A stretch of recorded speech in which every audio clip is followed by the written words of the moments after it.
I don't want to record. Okay. I don't want to do anything. I want to go. I'm going to go back to bed. All right. Y'all Start have- over. Y'all have, yeah. Here we y'all go. Have a great day.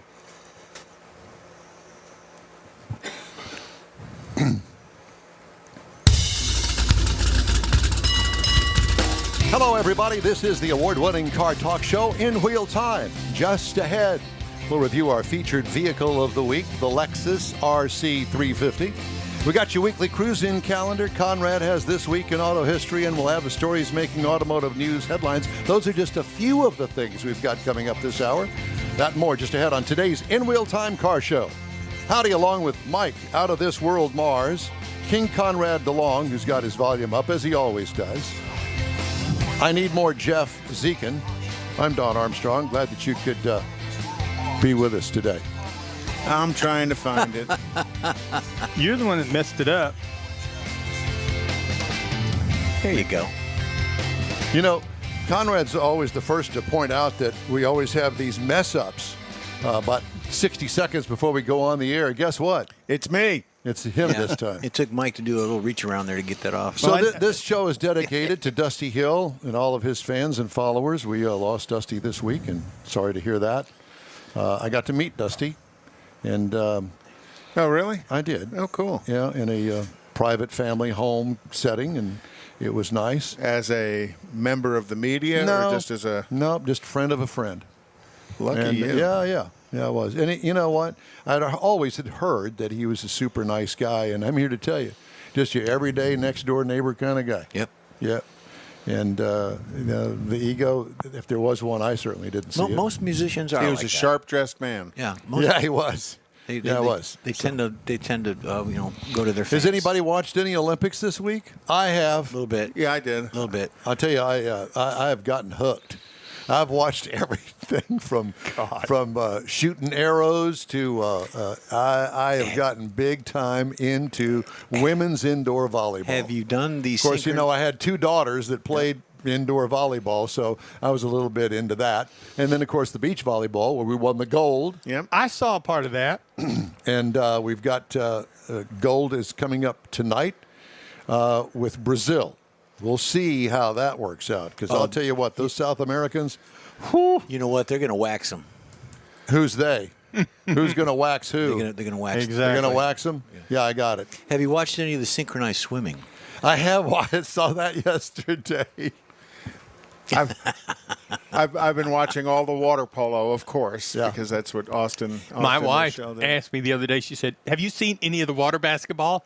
I said, what? Water Water basketball. She said, yeah, they're playing basketball in the water. I said, I have never heard of that. You know? You sure it's not water polo? No, they have a basketball. So you hid the So whiskey I had to after wait, that. yeah. You hid all the booze after that. Well, I'll Yeah. tell you one that I had never seen before. I'd never seen this version of handball. I always Oh, thought isn't that wild? handball was swatting it against the wall. No, that's what I thought. Two people in a booth, Yeah. and you'd swat it against the wall. Like No, racquetball without a racket. It ain't that. No, it's like lacrosse without a. Or it's like water polo without water. Yeah. Yeah, pretty much. Yeah, Huh. that was something. Yeah, Austin, my son played with four of the guys on the American, played on the team with two of the guys on the American team against two of the guys on the American team, and then one of the guys on the Hungarian team and one of the guys on the Australian team all played with Austin at University of Pacific. All right. Wonderful. So it's fun to watch all the boys. Yes.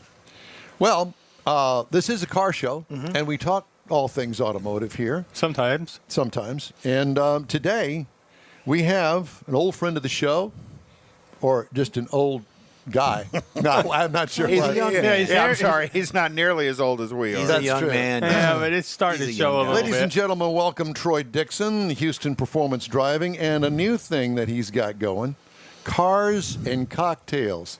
And you know, HPD, Cars and Cocktails, it just kind of is a little clash there in my mind, Yep. but apparently in Troy's mind it's not. It's a strange world.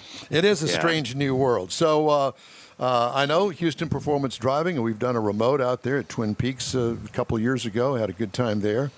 So we've got a new venture going on, Cars and Cocktails. Tell us about that. Yeah, hey Don, how you guys doing? Thanks Good, for having good. me on this morning bet. to talk about Houston Cars and Cocktails. Yeah, it's something that actually we had been working on. Houston Performance Driving had been working on. You've been working on it all your life, my friend. Well, yeah, since I was 21, or just You liar. there wasn't much to do growing up in the Woodlands before like the mall and stuff was built. Trust me. Right. But moving forward, yeah, I've been, I've always been I enjoy cocktails. Always have beer, wine, bourbon, obviously as responsible as we can be. But however, I had always had it in my mind to do something where we could add the two and do it a little bit on a more classy, upscale version of some of the other things that we do. But at the same time, wanted to have an event where people could come out and meet new people or meet old friends and sit down and have a cocktail and talk cars, have a cigar, do business, like I said, make friends, network, and form a very strong group that's already within the confines of the way HPD's set up. So we had been working on it about a year ago, right before the pandemic hits, right? So Sure. Houston shuts down. We were going to have it in Midtown. So it was going to be Houston Cars and Cocktails in Midtown. It gets shut down, and it just destroyed everything. So we had to shelve everything. So the restrictions come off.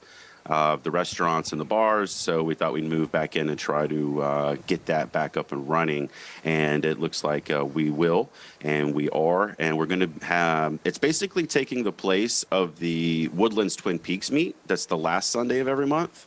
So since NFL football comes in, Does anybody watch that anymore? No. I you know what? No, It's no. hard because, it's hard being in Houston with the Texans and their turmoil. No, it's not hard at all. You just don't ignore them, is what you do. Yeah, and being a season ticket holder since the day one, and we sold our PSL right before the team tanked, and so I felt like I was probably the smartest person in Houston at the time. Yeah, you were. But that's unfortunate to see that, and yeah. But the NFL football is a draw for the Twin Peaks. So anyway, what we do is we have a hiatus, and we'll be back in January of 2022. And we'll have our toy drive as well. We hope to see you guys for that. And so what we're going to do is just not skip a beat, and we're going to just take that entire event over to Little Woodrose in Tomball. But there's some differences there where Twin Peaks is a restaurant versus that Little Woodrose is a bar. So we have some rules and some laws that we have to switch around. So this will be a 21 and up only event. You cannot be a minor. You cannot even bring your children onto the property, but you can bring your dog. I guess I'm not going. Yeah. So we wanted to have it a very adult setting and kind of separate. So, there's a lot of good young people out there. Don't get me wrong. But what we wanted to do was just having an adult setting and, try to come together for a little bit more of the networking, people that are in business and do business and, are looking, to expand those things and just honestly make friends through a cocktail. And I've always found my best friends around a cocktail. And Jim Beam, Jack Daniels. Those old friends from way back when. Yeah. Right. And being from the Corvette community, when I was a beer guy, just enjoying good old beer like any person does. And then when I started hanging out with these Corvette guys and became a part of CO6 Fest in Bowling Green, Kentucky, all these guys, older guys, we corrupted you, is what you're saying? Mentors that were just great guys, guys that you really just like to listen to their stories and had been successful in their lives. All of them drank Maker's Mark. I mean, everyone. And I was the only guy drinking beer, and they noticed that, and somebody put a Maker's Mark in my hand, and I had one, and I have been a bourbon nut job ever since. So I love to collect. I love to, I'm on social media. Have you tried that TX blended? No, I've seen it. Boy, is it good. I'm still like enjoying the Kentucky stuff. Yeah. The Texans haven't quite figured out bourbon yet. Really? I don't like anything from Texas. Everybody brags about Garrison. Aren't you from Dallas? No, I'm originally from Tennessee. Well, there you go. But I got to Texas as quickly as I could. He's a volunteer. I've had some of that Garrison Brothers, and I liked it on the rocks. It was very good. Yeah, well, now of course I say I'm a bourbon nut job, but then now I'm going to just Just the destroy nut job. Just, now. yeah, I was going to say. Yeah, well, I mix everything with a little Coke, so yeah, so flame no me. Coke, Pepsi. So Yeah, tell us for me, tell but us where it's- Little Woodrow's is. Little Woodrow's is going to be on 249 in Tomball, north of 1960, north of Spring Cypress, and it's a great event because it's Do they have going to- motel rooms nearby? Yes, no, in Tomball which is the they reason do. why you're going to be responsible, Don, at all times. We're going. Have I ever been That's gonna be responsible, a Troy first. Dixon? I've been That's out a with you a first. few times, and there's no such thing as responsibility. I had to be the responsible one for. What's it, about 5 miles west of 249 on 2920? Yes, sir. Yes, sir. So it's a new facility they just built, ground up. It actually sits right behind a Harris County police station. So we're in a way kind of grateful Wonderful. for that.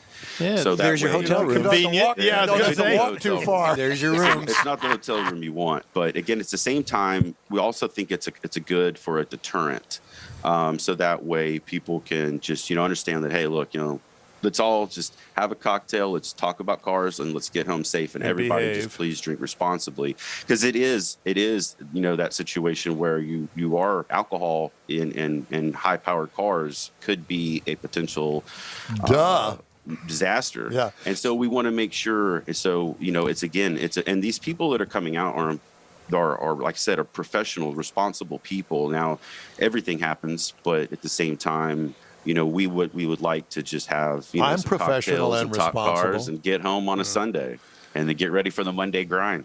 But it's also cool because it's a Sunday event Right. versus a Saturday event because there's so many things going on today. And then what Yeah. does it start at 11 goes to 2? It goes 11 to 3. So 11 to 3. the law is a little bit. Texas laws are Yeah. kind of have been tweaked a little bit Yep. through COVID times, and so as long as there's food on your table, because you're not supposed to serve alcohol until noon on a Sunday, you Right. can actually get it served at 11 if you have food on the table. So that's a little quirk in the law right there that we're going to take advantage of. So we're going to have food trucks. We're going to have rotating food trucks. We're going to have Harris County Police. You will be checked in.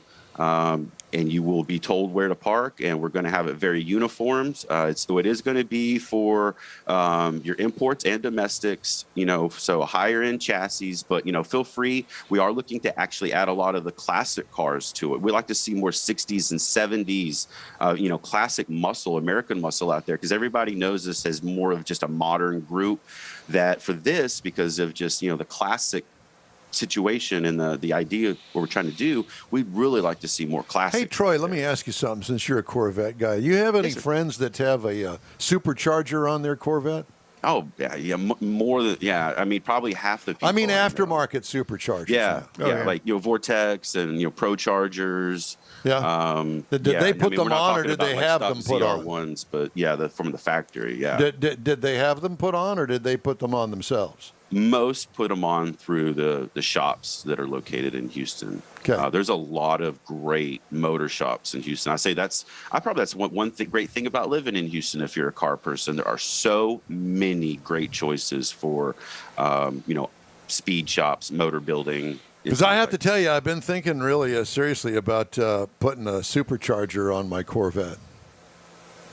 Conrad's looking at me with those dagger eyes. I'm not exactly sure what that means. Well, Conrad's probably just having some flashbacks of when he was working with GM and troubleshooting and thinking about what you're going to do with that car and what you're going to do with that. Well, let's Now, just find out exactly what what he's he's- not going to do with the car because Don doesn't really beat on the car. And he doesn't drive it that often.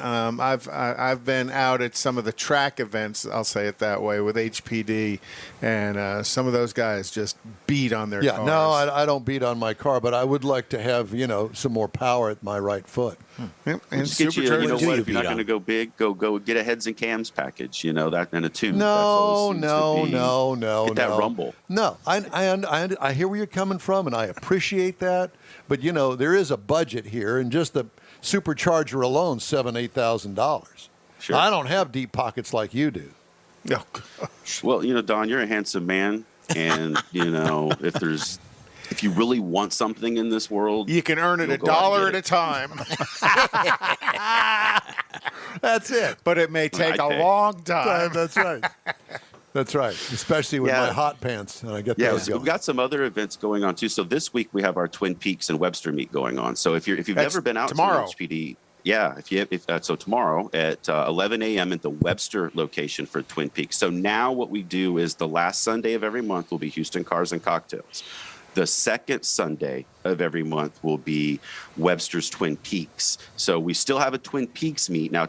And football doesn't affect that Webster location like it does the Woodlands, so they still allow us to meet there.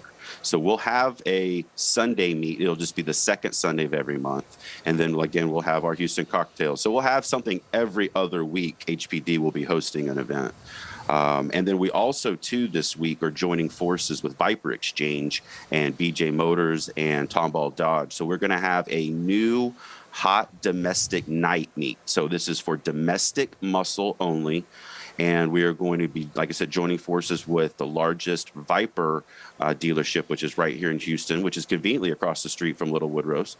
And we're going to be hosting a meet on the this Wednesday, which is the 11th, at 6:30 p.m. on the Tomball Dodge property right in front of Viper Exchange. So they're going to have all the Vipers lined up. They're going to have a lot of the Hellcats, the Red Eyes, all that top tier SRT and Mopar muscle with the older classics coming in that are people that, The older classics like Don Armstrong and his 01 Yes. Corvette. Well, he did say 60s and 70s. Absolutely. And when covers is the this? panel. When is this This hot is going to be domestic the night? 8th. Yes. The 8th. Yeah, it's going to be a Tomball Dodge. Tomball Dodge, it's kind of strange how they do it, or it's different. It's just they have like a facility within a facility. So Viper Exchange sits on the property of Tomball Dodge. Okay. You can't miss it because they've got a great wrapped building with a beautiful ACR Viper right on the front door. And so they do a lot of Viper tuning. So they reached out to HPD, and we had done some things with them at Bombshells in the past. And they wanted us to join forces with them because I guess there's a lot of room on the parking lots right now because of the shortage in the chips. So I had been there the other day, and the inventory was very light, and they just had a big open gap right in front of Viper Exchange. And it just so happened to be that they said, Troy, we got all this room for a meet. We should have one. I said, that's a good idea. Let's do it. Well, and it's the first time they've actually done a meet on property there, isn't it? I believe so. Yeah. I don't recall them ever having a open house, all domestic car meet. Yeah, I don't either. But so we're- and that'll be we're pretty good to cool. have that. That'll be pretty cool. Yeah, and we're not quite sure. We're gonna get this one in, and we're gonna see how it goes. I'm gonna try to push them to do something maybe every 6 months, or maybe just maybe once a year during the summertime.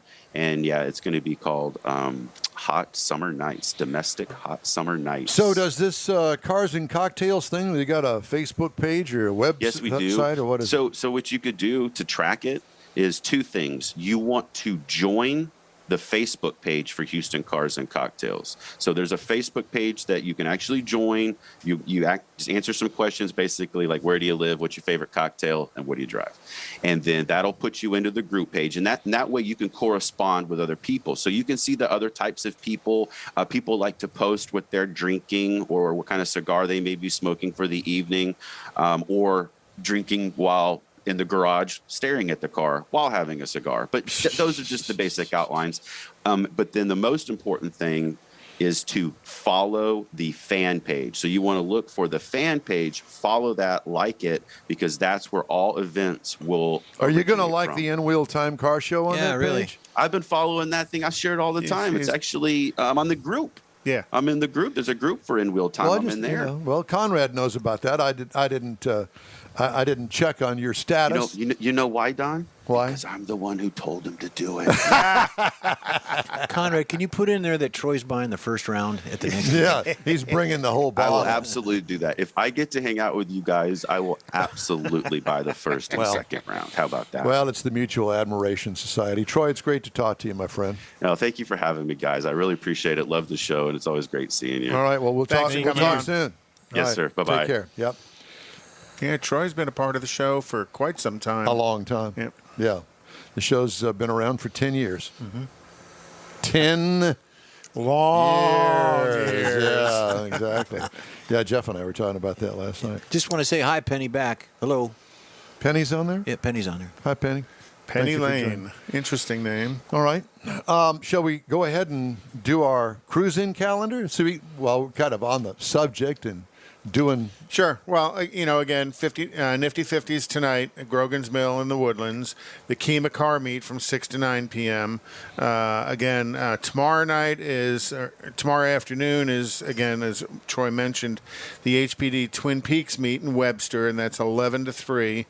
Also, tomorrow evening from 5 to 9 p.m. is Chicken and Cars at 12:15 Pinemont. Bring your own chicken? No, they have chicken there. They don't play chicken. No, they don't play Okay. chicken. And there's Good no point. choking involved either. Good point.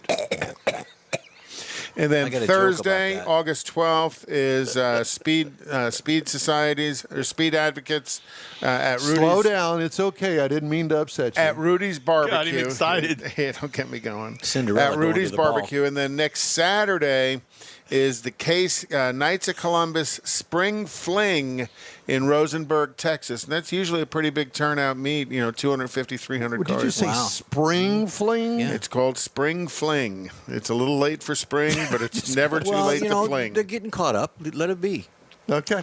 I guess it's a COVID thing. Yeah. And then we'll get to the calendar a little bit later, but I did want to give a shout out to the 50th anniversary celebration for Houston Community College at the Northeast campus, and that's on August 24th.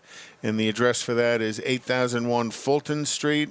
Set up for the cars for the show will be from 9:30 to 10:30, and the events will be from 11 to 1:30. And they'll have a first come, That's first a lot serve. of information that you And just parking spewed out there. Yeah. inside the parking garage, time. so weather shouldn't have an impact on it. Yeah, but you got to get the car there. Yeah, and then I think we're going to have Yeah. David Vogel. Yeah, he's. That's the we're trying setup. to get hooked up coming with up. his audio right now. That's the setup. We'll have right Mr. He'll be coming Vogel up in the on. next segment. Right after this important message. Yeah, well, I do have some important messages because it's time now for the In-Wheel Time car review on this Saturday. By the way, if you're just getting out of bed, it's August the 7th. Wait a minute. I've been up since 4:45. I'm not talking about you. Oh, okay. Yeah. So at any rate, I had a chance to drive the 2021 Lexus RC 350. Well, what is that? Well, it is a little coupe, and it's quite attractive. Oh, yeah, it's Comes beautiful. in two trim levels, base and F Sport, and I had the F Sport. Of course. It is a subcompact coupe, seats four, kind of. Yeah, not really. Yeah. Well, there are a couple seats back there, but good luck in getting in and out of that. It's kind of like a Camaro or Mustang or any of those. Supra, yeah. Exterior changes from last model year, none. Exterior features include one of the sharpest looking two-door coupes in the market today. I would agree. It is That pretty. is my I would agree. that is my opinion. Highly sculpted body with an oversized grille that, well, it's just that. Edgy lighting front and rear. Brake ducts front and rear gives that racy appearance. What I liked about it, the overall exterior, gets high marks in my book. That is one sexy It's a good-looking car. Could use improvement? Absolutely nothing. Interior highlights. This is a car enthusiast dream on the inside. Driver-centric cockpit. High-quality materials with excellent fit and finish. Plus, road-hugging, high-bolstered seats. Cargo, trunk room, small. Who cares about Yeah, that? that's not what it's designed for. You put a little overnight bag back there so you can whisk yourself over to San Antonio for a night of fun and Debauchery. that. I like whisking. What I liked about it, I love the interior. I love the beauty of it. This car it just smacks of Don Armstrong. What could use improvement?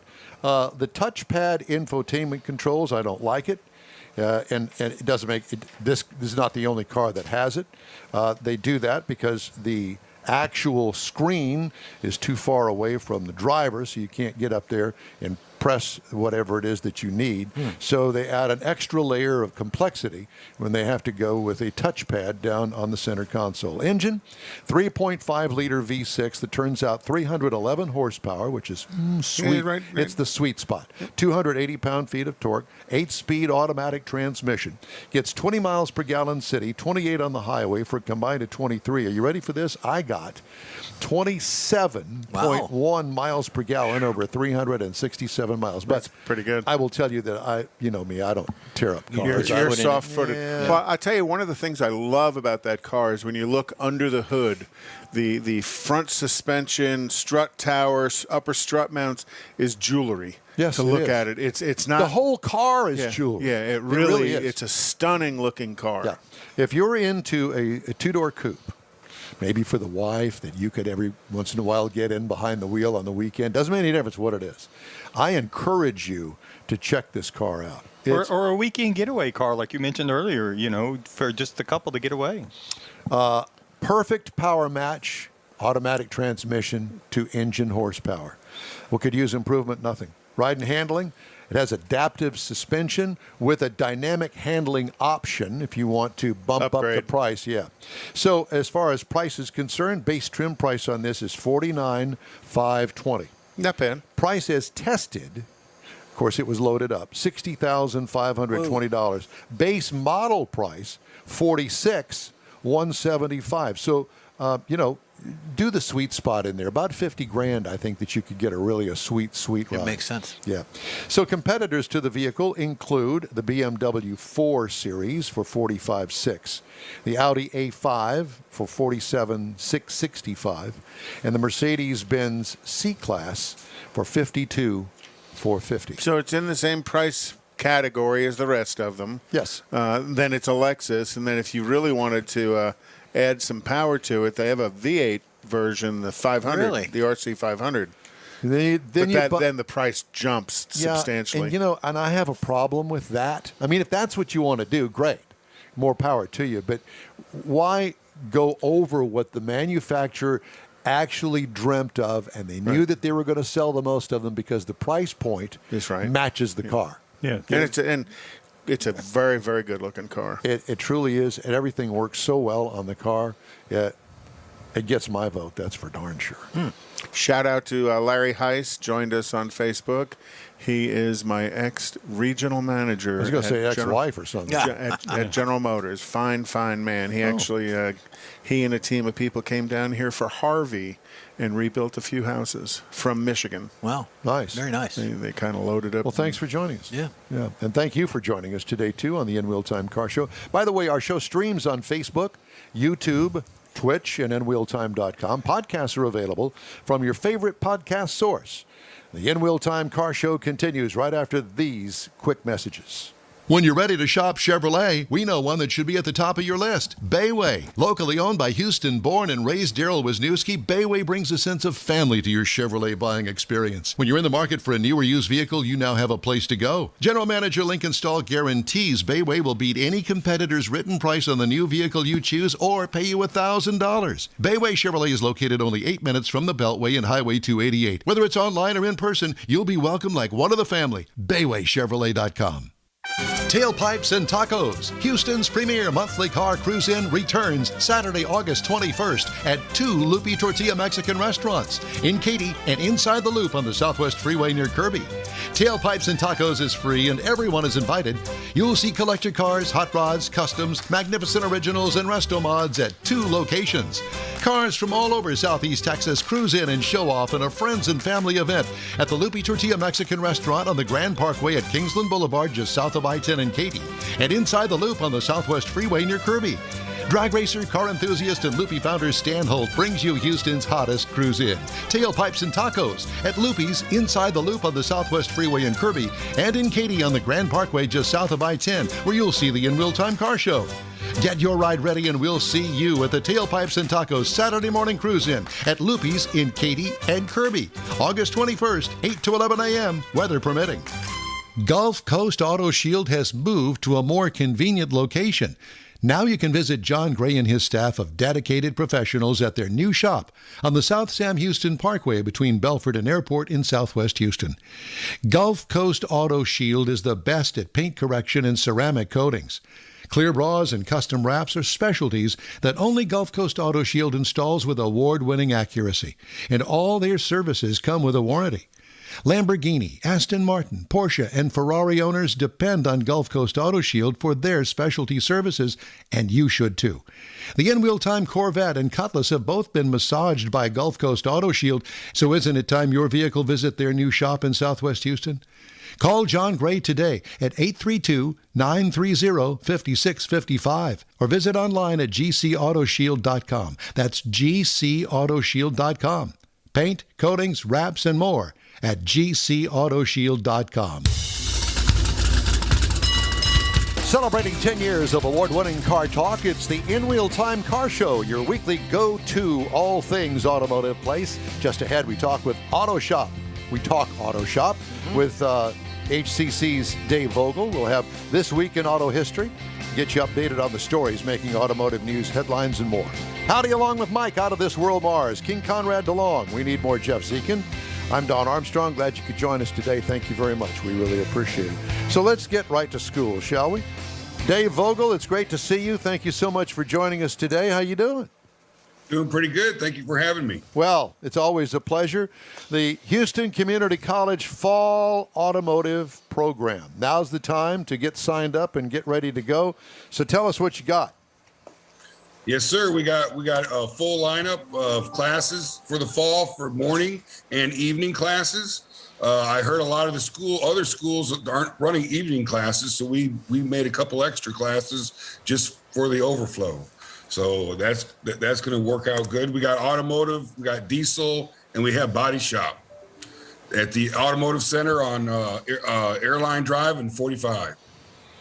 Very nice. Well, most of us, and of course, especially for us automotive guys, we're out there, we're busy. We might have a full-time job or a part-time job, and we want to learn more about our craft, our trade. This seems to me like these evening classes would be a perfect opportunity for us. Yeah, and we have part-time as well. So if you didn't want to go full-time, if you wanted to just take an AC class or electrical class, we have them available in the evening as well. How much does something like, let's just say an AC class, since it's hot and everybody's having air conditioning issues, and well, how much would that cost, and what are the hours for a class like that? So it'd be 6 p.m. to 10. It'd either be on a Monday, Wednesday, or a Tuesday, Thursday, and then it costs around $300. And it's 12 weeks long. That's all? That's perfect. That's a value. And especially today, because, and David, you know as well as anybody else does, there's such a high demand right now. There's such a need in the industry for technicians. The industry is hungry. So anybody looking to begin a career as a technician, what a great opportunity at a value price at Houston Community College to do that. For $300. $300. Yeah, exactly. I know absolutely nothing about automotive air conditioning. Nothing.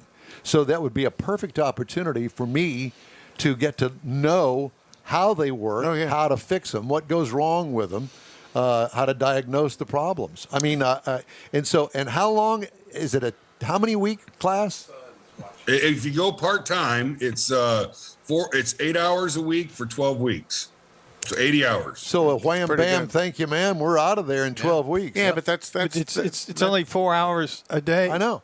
2 days a week. Right. Yeah. I mean, And I'm sure it goes by fast, too. Well, I'm sure it goes by faster than you think. Yeah. I wonder if they have anybody there that could put a supercharger on a Corvette. Yeah. I'm sure that Dave could probably assist in that and that sort of thing. And so I assume that the other classes, like you said, electrical, that would be the same thing, correct? Yeah. On average, they run around $300 each class. So, I have to tell you that electrical has always been a mystery to me. Oh, it's a mystery to a lot of people. Yeah, Yeah. it's A total pain. There's a guy that is on Garage Squad, older guy, and he seems to be the electrical guru. Oh, yeah, the guy with the goatee. Yep. Yeah, he just climbs in cars and rewires them. Yep. But those are a simpler car.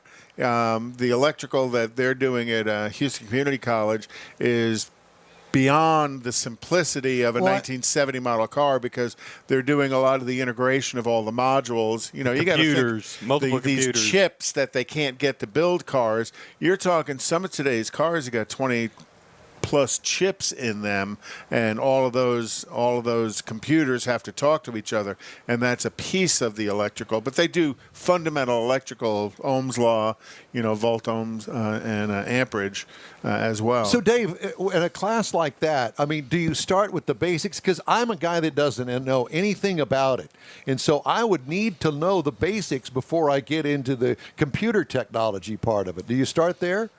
Yes, we start with Ohm's law all the way from the basics, teach you how to do that. We teach you how to use the meter, the multimeter. We show you wiring diagrams. You have to learn to build a wiring diagram, a series circuit, and a parallel circuit. So yes, we start from the basics, and then we have an advanced electrical class after the first one. So you have 2 electrical classes before you get into Engine Performance 1 and Engine Performance 2. Do you have an old fart section for old people like me? Yeah, Dave's office. We have Dave's office. Sorry. Come into my office. Sorry, David, I couldn't pass that one. no, that's okay. He passed it all right. Yeah, because I was wondering, how do you unteach somebody like me that's got a long time of bad habits developed, thinking that, well, this is the way this thing works because that's the way I did it 20 years ago. How do you unteach me if I really wanted to come in there and learn Kind of like something? video. Yeah, sort of like this morning. Yeah. Yeah, that.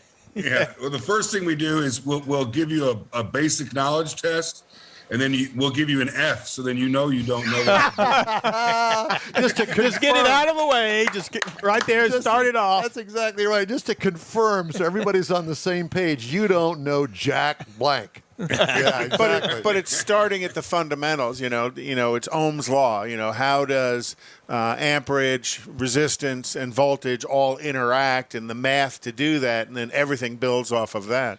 So once you know the foundation of electronics, then they can go into the complexities of electronics. Well, I'm sure that you've had people similar to me that hated school. I hated school. I did bad in school, but I excelled at automotive stuff. And I would imagine that there are probably more people than just me that are kind of like that, you know, if there's a car attached to it, I get it. But if there's not a car attached to it, forget it. Right. And yeah. We get a lot of students that don't like the classroom part of the academics. So that's why we offer 2 different pathways. You can get a certificate, which has none of the academics, math, science, the English classes and all the academics you got to take, or we do offer an associate's degree where you do take that and you get an associate's degree. So there's 2 ways. You know, if you don't like school, you can still just do the car stuff. And the purpose of that is, you know, some people just want to learn for themselves, but some people want to learn to go into industry. And as they go into the automotive industry, they have to be able to do the reading, writing, arithmetic, Sure, right. And the documentation, listening to a customer, that interaction and stuff, and the math to a large degree of working on a car. There's a lot of math involved in working on cars. And that brings up, you know, you talked about that, everybody learning. What are the placement opportunities after that, David? Oh, well, we have a 100% placement rate as long as you're hireable. So we have companies calling us all the time. They come down and give presentations to the students. And most, you know, like I said, you have to do a co-op class to complete our certificate or AAS, so that you have to be working in the field in order to leave. So we help students get jobs all the time, and they're constant. Well, I have to tell you that my high school didn't offer a shop class per se, automotive shop. They had wood shop and metal shop, and that was it. So I went to work at a Chevrolet dealership after school, and that's how I kind of whetted my appetite, if you will, to learn more about automotive. And, you know, one of the things that I wish that they had offered, for me anyway, in high school, at least in career day, where they would offer automotive type stuff. And I assume that you guys do go out to high schools and you get these guys out there that are wrenching in their home garage but really don't have access to, say, for instance, a shop class, an automotive shop class in high Formal. school. Yeah. So, I mean, how do you get those guys? How do you get guys like me that didn't have that opportunity? Right. Yeah. Pre-COVID, we used to have big events where all the seniors would come out and all of our COEs, all the departments would come out and set up, and we'd bring all the special toys and fancy equipment, and then talk to the students and have them come by and do some, trial stuff using the tools and things like that. Now what I've been doing is doing, like right now, a Zoom meeting into the classes, trying to get the counselors and stuff to invite us in. Yeah, COVID's changed a lot. Yep. COVID, but coming out of the Houston Community College program too, there's some pretty high-level guys here in town that have come out of that program. Down at Helfman Chrysler on 610 and right there by the IKEA. Their service manager, their service manager come out of the HCC program at a pretty high level and has accomplished a lot in the industry. So it's not just coming out of the program and becoming a lube dude. You're coming out of the program with a set of skills. You still have to educate yourself, though. It's a start. You still have to advance beyond that. And it's a tryout whether you want to continue it or not, Right. because there's a lot of other things going on in high school. And there's lots Sports, of yeah, but there's absolutely. lots of job opportunities are out there because shops just need help right now. Yep. Dave, let me throw this question out there. In what we do here on the show, Car Reviews, we've been very fortunate, at least I have, in being able to meet a lot of the manufacturers at different levels of the manufacturing process, corporate people from Ford, from Chrysler, from General Motors. And so I've had that opportunity. A lot of those people really stayed in Michigan. They went to Michigan State, they went to University of Michigan, and they stayed there in Michigan and are really headquartered there with the manufacturers. What if I had that kind of impetus to do that in my career? How would HCC play a part of that? Well, what we have is, again, you take the associate degree, and we have we have Subaru University that allows you to do all their online training for free. We have Audi, which is an apprenticeship program. Once you finish our program and completed all their training, they'll hire you at an Audi dealership, and then they send you to become a tech. And then we also have a couple other places that accept our credit, so you can transfer the credit and get into like automotive engineering bachelor's degree. So Okay. there's a pathway to do that. Oh, That's yeah, what you're sure. saying. Yeah. Yes. I went to visit a Ferrari dealership and a Lamborghini dealership. And boy, I'll tell you what, walk in the back there in those shops and you go, wow, these guys know what they're doing, all dressed in uniforms. Oh, yeah. The place is spotless. Yes. Toolboxes that are as big as a house. And, working on the car and every aspect of the car, one guy. And he does it all. Yeah, they And call to- it ticket cleaning. yeah, and to be able to get to that level, and these guys are making some major money. Well, they've also invested some major money. You're talking about the investment in tools is tremendous. The investment in education is even more. HCC being a part of it at a value level at $300 a class. But once you get out of there, you still need to educate yourself. They had to go to all kinds of Ferrari and Lamborghini And the schools. upkeep. They've got to go through every And 6 months or a year. They have to exactly. recertify. Continuing education is ongoing at that level. My son works for Lexus, and he's going through his recertifications right now. Okay. Yeah. So, I just think it's a great pathway. I also think that there is a real disconnect for people like me, like I had mentioned to you when I was in high school. I would have loved to have followed that path, but I didn't have that opportunity to reach out. I don't even know if HCC existed back then, but boy, I would have been the first one on the list. Well, they're having their 50th anniversary, Don. So There yeah, you go. Like I you said, could fit you'd in. You'd have been 22 at their 50 when they were starting. So. He, 21. He can't. 30. Add, are you kidding? He's what got his what kind of shoes math on. is that? I didn't do that. David, but y'all. So speaking of this anniversary coming up, y'all have got a couple of events coming up too, right?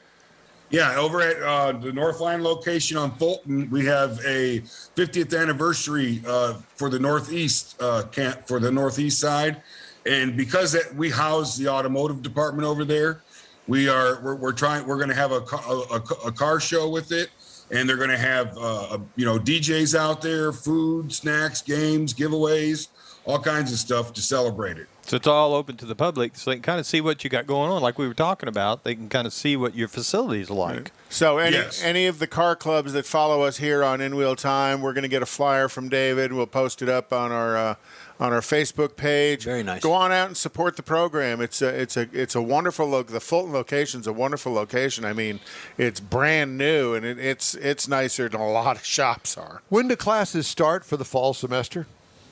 August 23rd. August 23rd. Just right around around the That's corner. not far, It's yeah. coming up. Yes, sir. Yeah. All right. 2 weeks.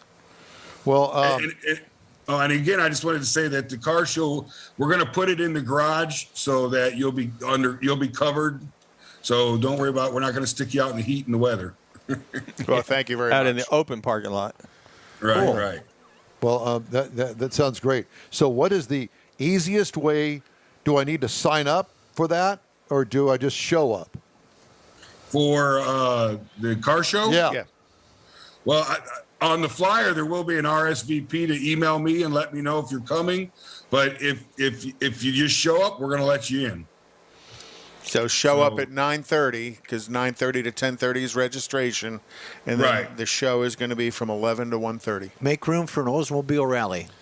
Yeah, you go. we need to find somebody that can donate a wrecker to go and pick up Conrad's.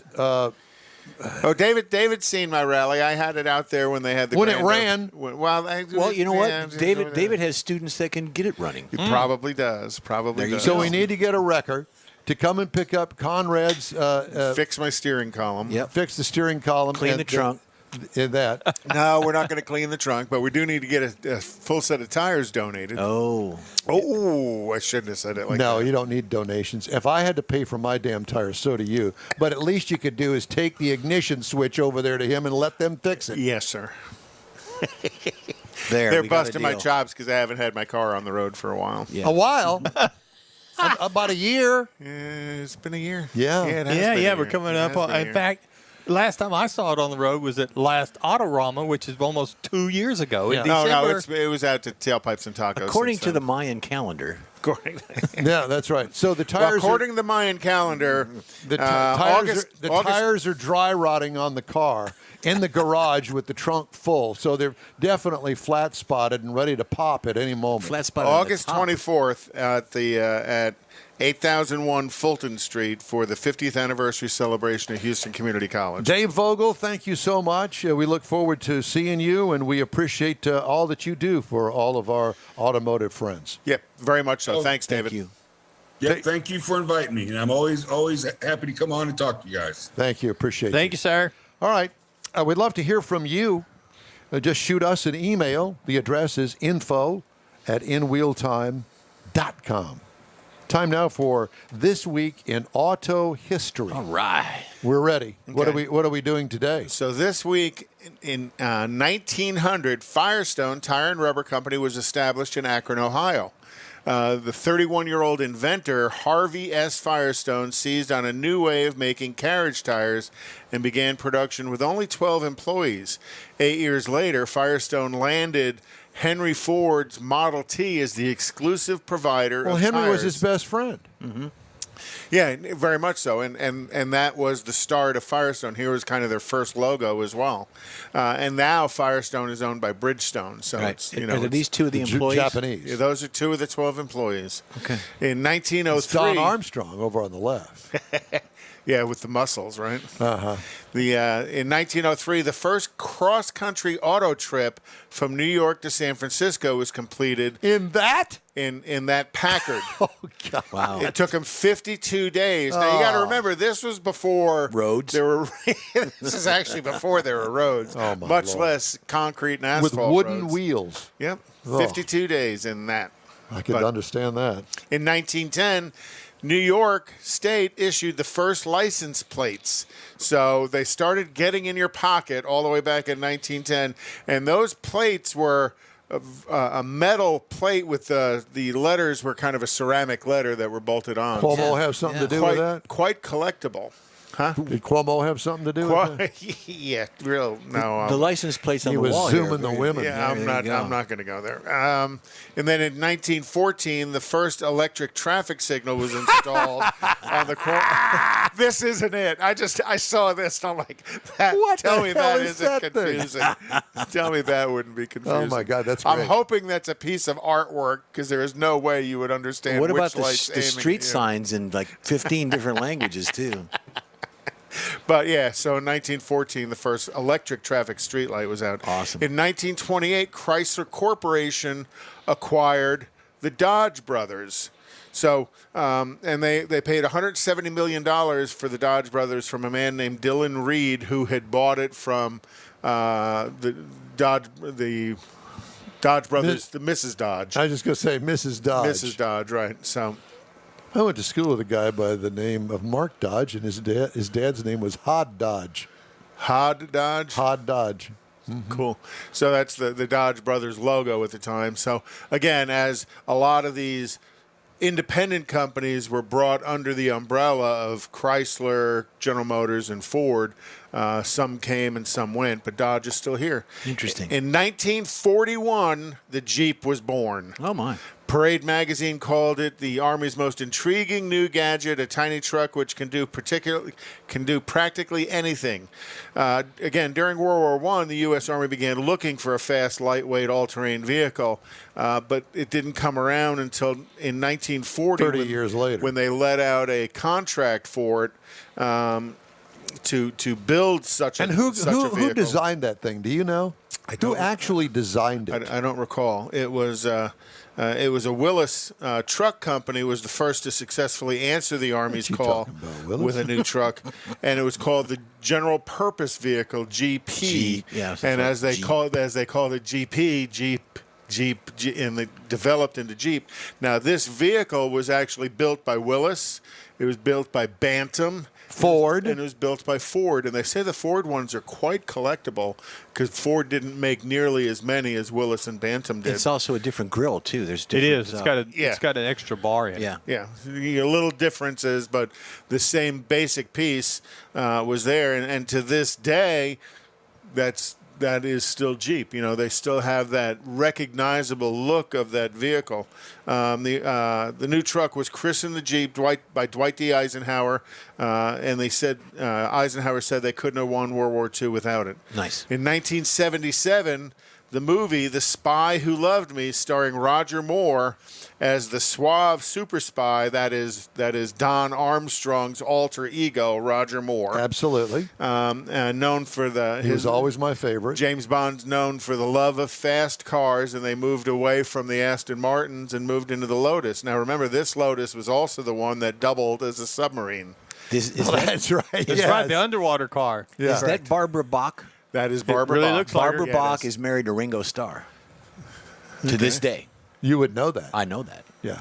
He's a drummer. Well, I like Barbara Bach. Oh, okay. So next picture will show the next picture. show the submarine We're version moving of the it. next picture. So There it is. and that actually was a Lotus that they had sealed up and put underwater. Now, so it pretty cool. And this vehicle was found in a storage container about 3 years ago. Seriously? Yep. Neat. Underwater. No, it wasn't underwater, but So is that it? so that is this week in automotive history. Well, thank you very much. That was very interesting. Got some recalls to tell you about. Subaru of America is recalling 165,026 vehicles for a potential fuel pump defect that could cause an engine stall while driving, increasing the risk of a crash. Recall issued July 29th includes certain 19 to 20 Ascents, the 2018 Forester, and the 18 to 20 Impreza Legacy and Outback vehicles. It also covers 18 to 19 BRZ, WRX, and Toyota 86 vehicles. XYZ. Look at this. Yeah, Can you yeah, see yeah. this? Yeah. Can you see that? Those are all BMWs that are being recalled there. Oh, wow. From the 2021 model year. If you have a 2021 BMW, the passenger seat belt may malfunction, and you need to take it back to the dealer. On all of these, what you do is look on your insurance card that you should be keeping in your wallet.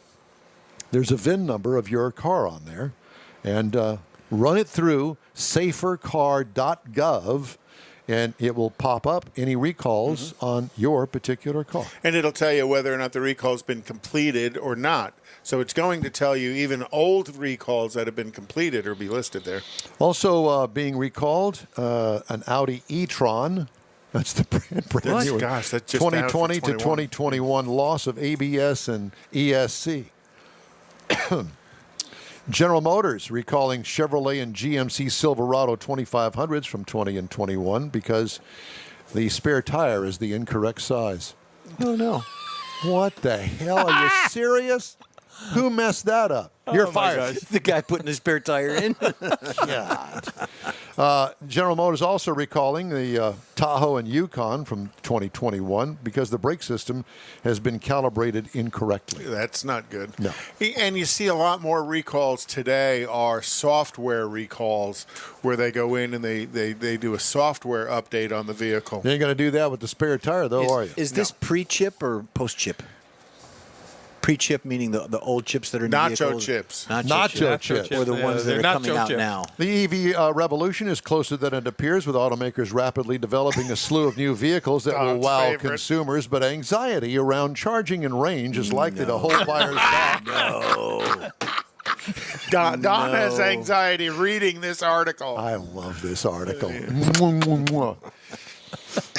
Gosh, He doesn't even have a- that was really weird. He doesn't even have a battery radio in the house. Likely to hold buyers back until private and public stakeholders ramp up infrastructure, according to panelists at an automotive forum this past Thursday. On Thursday, President Biden, your president, flanked outside the White House by executives from Detroit's major automakers, announced a national goal of having half of all vehicles sold in the U.S. be emissions-free by the end of the decade. Wonderful. Okay, well, good luck on that. Yep. Yeah, I'm waiting for Air Force One to go EV. So Or stupid. that big Cadillac. What do they call it? Big Cadillac? Beast. The Beast, Hey, yeah. hey, don't be messing with the Cadillac. Biden administration Thursday proposed new mileage standards and limits on greenhouse gas emissions from cars and trucks that exceeded what some environmentalists feared would be issued. It would mandate fleet-wide vehicle mileage of 52 miles per gallon by the year 2026, up from 40 miles per gallon this year. EPA said its proposal would result in a 10% reduction in vehicle emissions in model year 2023, and then a 5% greater emissions reduction improvement each year after that through 2026. EPA said it would be taking public comment on light-duty vehicle proposals until September the 27th. Can I make a comment? Send your hate mail, No, too. yeah, you got to make sure. Pretty much. Well, that's it for this hour of the In Wheel Time That's Car a good Show. way to end it. Time now for a quick break. We shall be right back. Stay with us.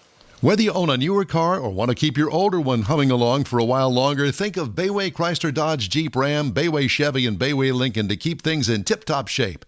From oil changes to major repairs, you can depend on the highly skilled service pros at Bayway Chrysler Dodge Jeep Ram, Bayway Chevrolet, and Bayway Lincoln to perform fast, efficient service to keep your investment running strong. For all your service needs, remember Bayway. Schedule your next appointment online anytime. Bayway, keeping it original. Tailpipes and Tacos, Houston's premier monthly car cruise-in returns Saturday, August 21st at 2 Loopy Tortilla Mexican restaurants in Katy and inside the Loop on the Southwest Freeway near Kirby. Tailpipes and Tacos is free and everyone is invited. You'll see collector cars, hot rods, customs, magnificent originals, and resto mods at 2 locations.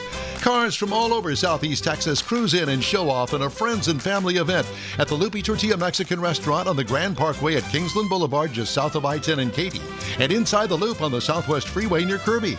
Drag racer, car enthusiast, and Loopy founder Stan Holt brings you Houston's hottest cruise in. Tailpipes and tacos at Loopy's inside the Loop on the Southwest Freeway in Kirby and in Katy on the Grand Parkway just south of I-10, where you'll see the In Real Time Car Show. Get your ride ready and we'll see you at the Tailpipes and Tacos Saturday morning cruise in at Loopy's in Katy and Kirby, August 21st, 8 to 11 a.m., weather permitting. Gulf Coast Auto Shield has moved to a more convenient location.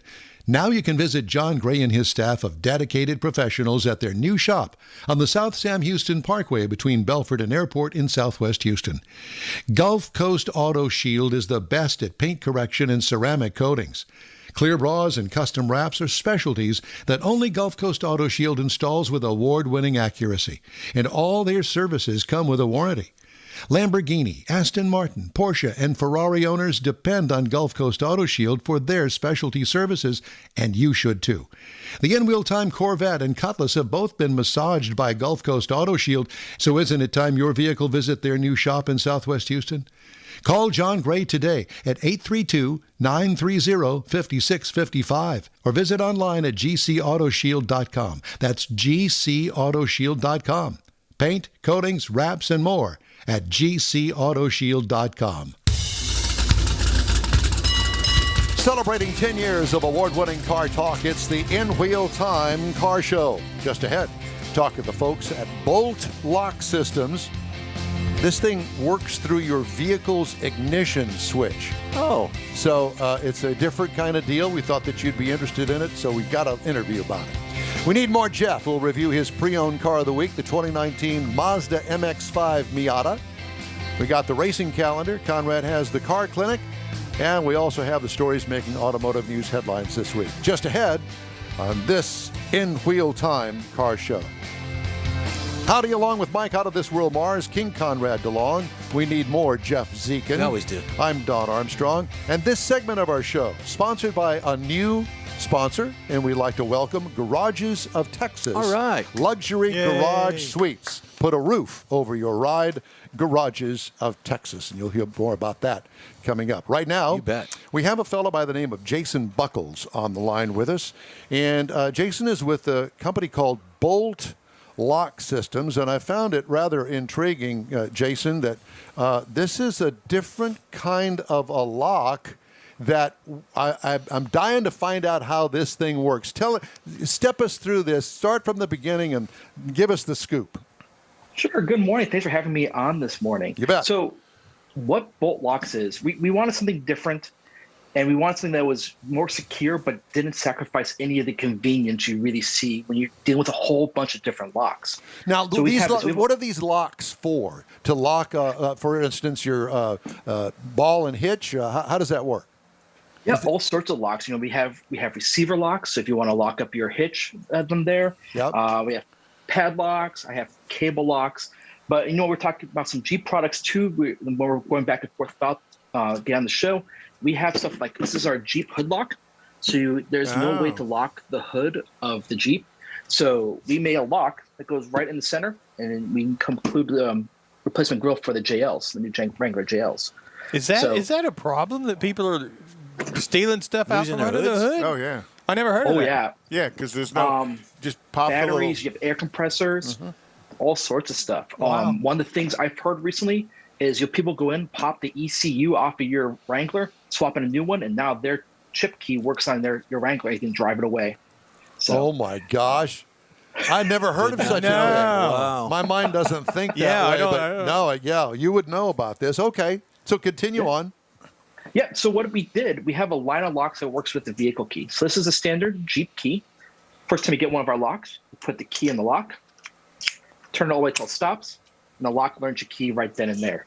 So now that one Jeep key can open all of your locks. So Whether now you I don't locks- have to have a whole ring full of keys Oh, for all yeah. the different locks on there. Exactly. So it's a gate. Yep. You can use it on gates and just anything you want to lock up that you can put a Yeah, padlock on.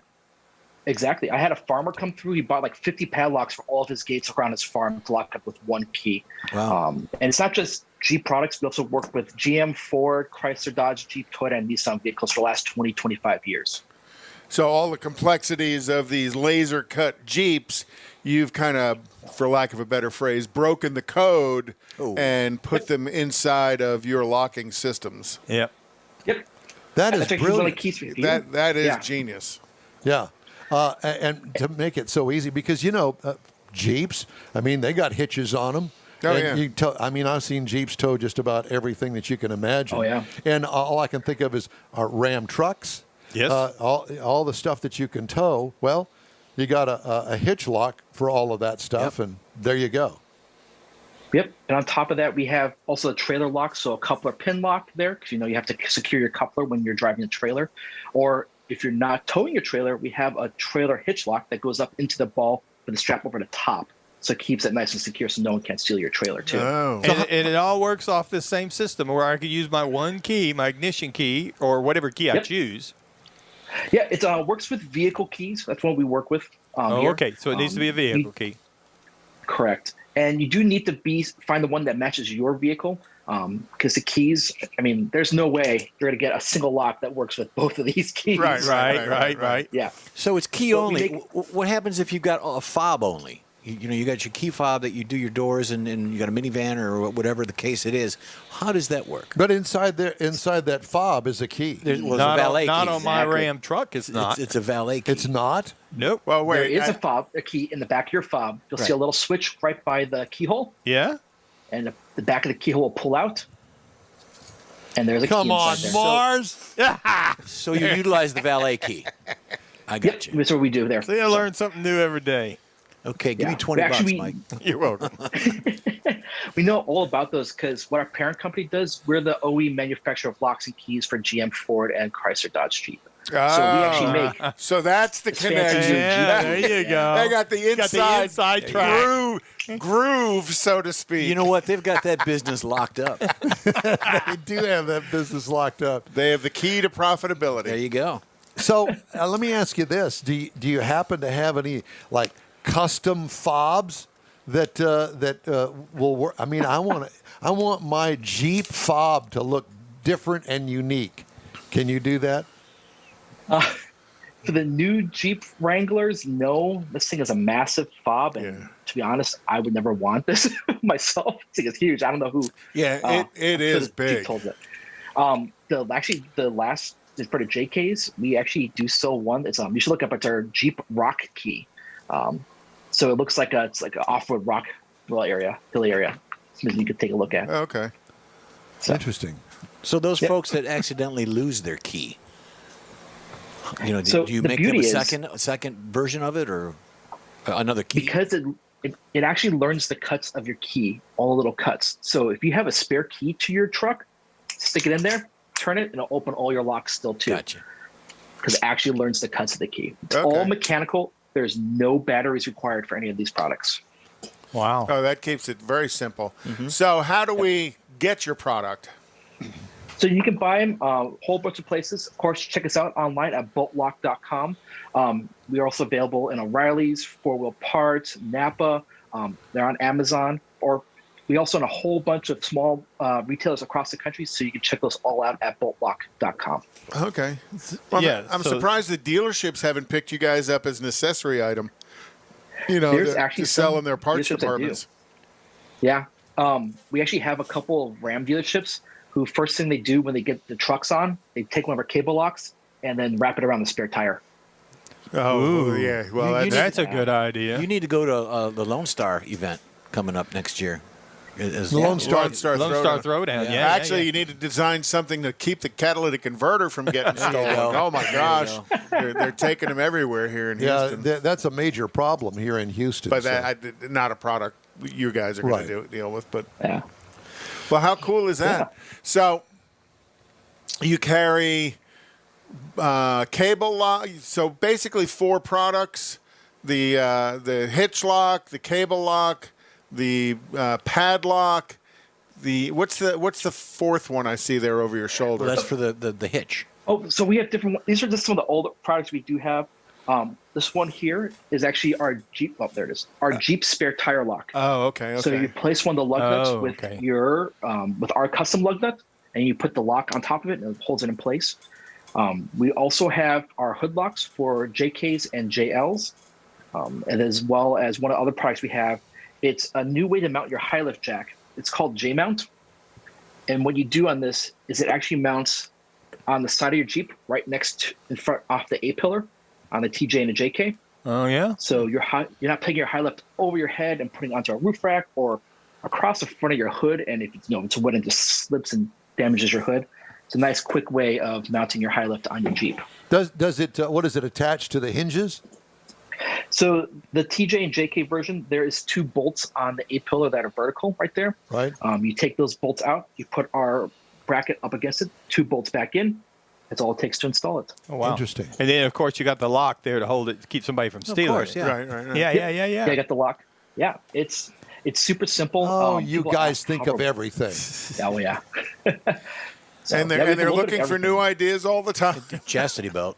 A chastity belt. I just posted your website on our Facebook page for all of our listeners that want to go check you out. Great idea. Absolutely a great idea. And like Don said, not having to have that ring of keys, because typically, I've got a couple of padlocks around, and each padlock's a different key.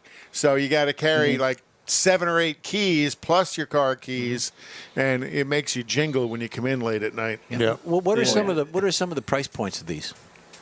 So our receiver lock is $34.99. The padlock is $21.99. Cable lock is $39.99. So they are a little bit of a premium Reasonable, model, yeah. but they're Exactly. pretty comparable.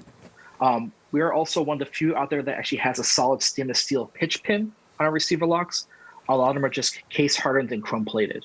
So you actually, if you go to our Facebook page and our YouTube page as well, you'll see some. We actually did a video where we take you take a 2-foot pipe onto receiver locks, and it's one of the quickest ways to break off receiver lock, and Yeah. a lot of thieves do. You can see how quickly some of our competitors did to how quickly they snapped versus ours. And before anyone says anything, as a person who was actually yanking on that pipe to try to break our receiver lock off, no, I was not holding back, and it really did take like 5 minutes of just doing it to try to get it off. Wow. So, Well, I find it interesting you said that there was a little bit of a premium with your product as compared to some of the others. But, the fact that you've got this universal key system, or whatever, the proper term is, the fact that I can get rid of half the keys on my key ring, and now I just got my ignition key to deal with, to me, that's worth a whole lot.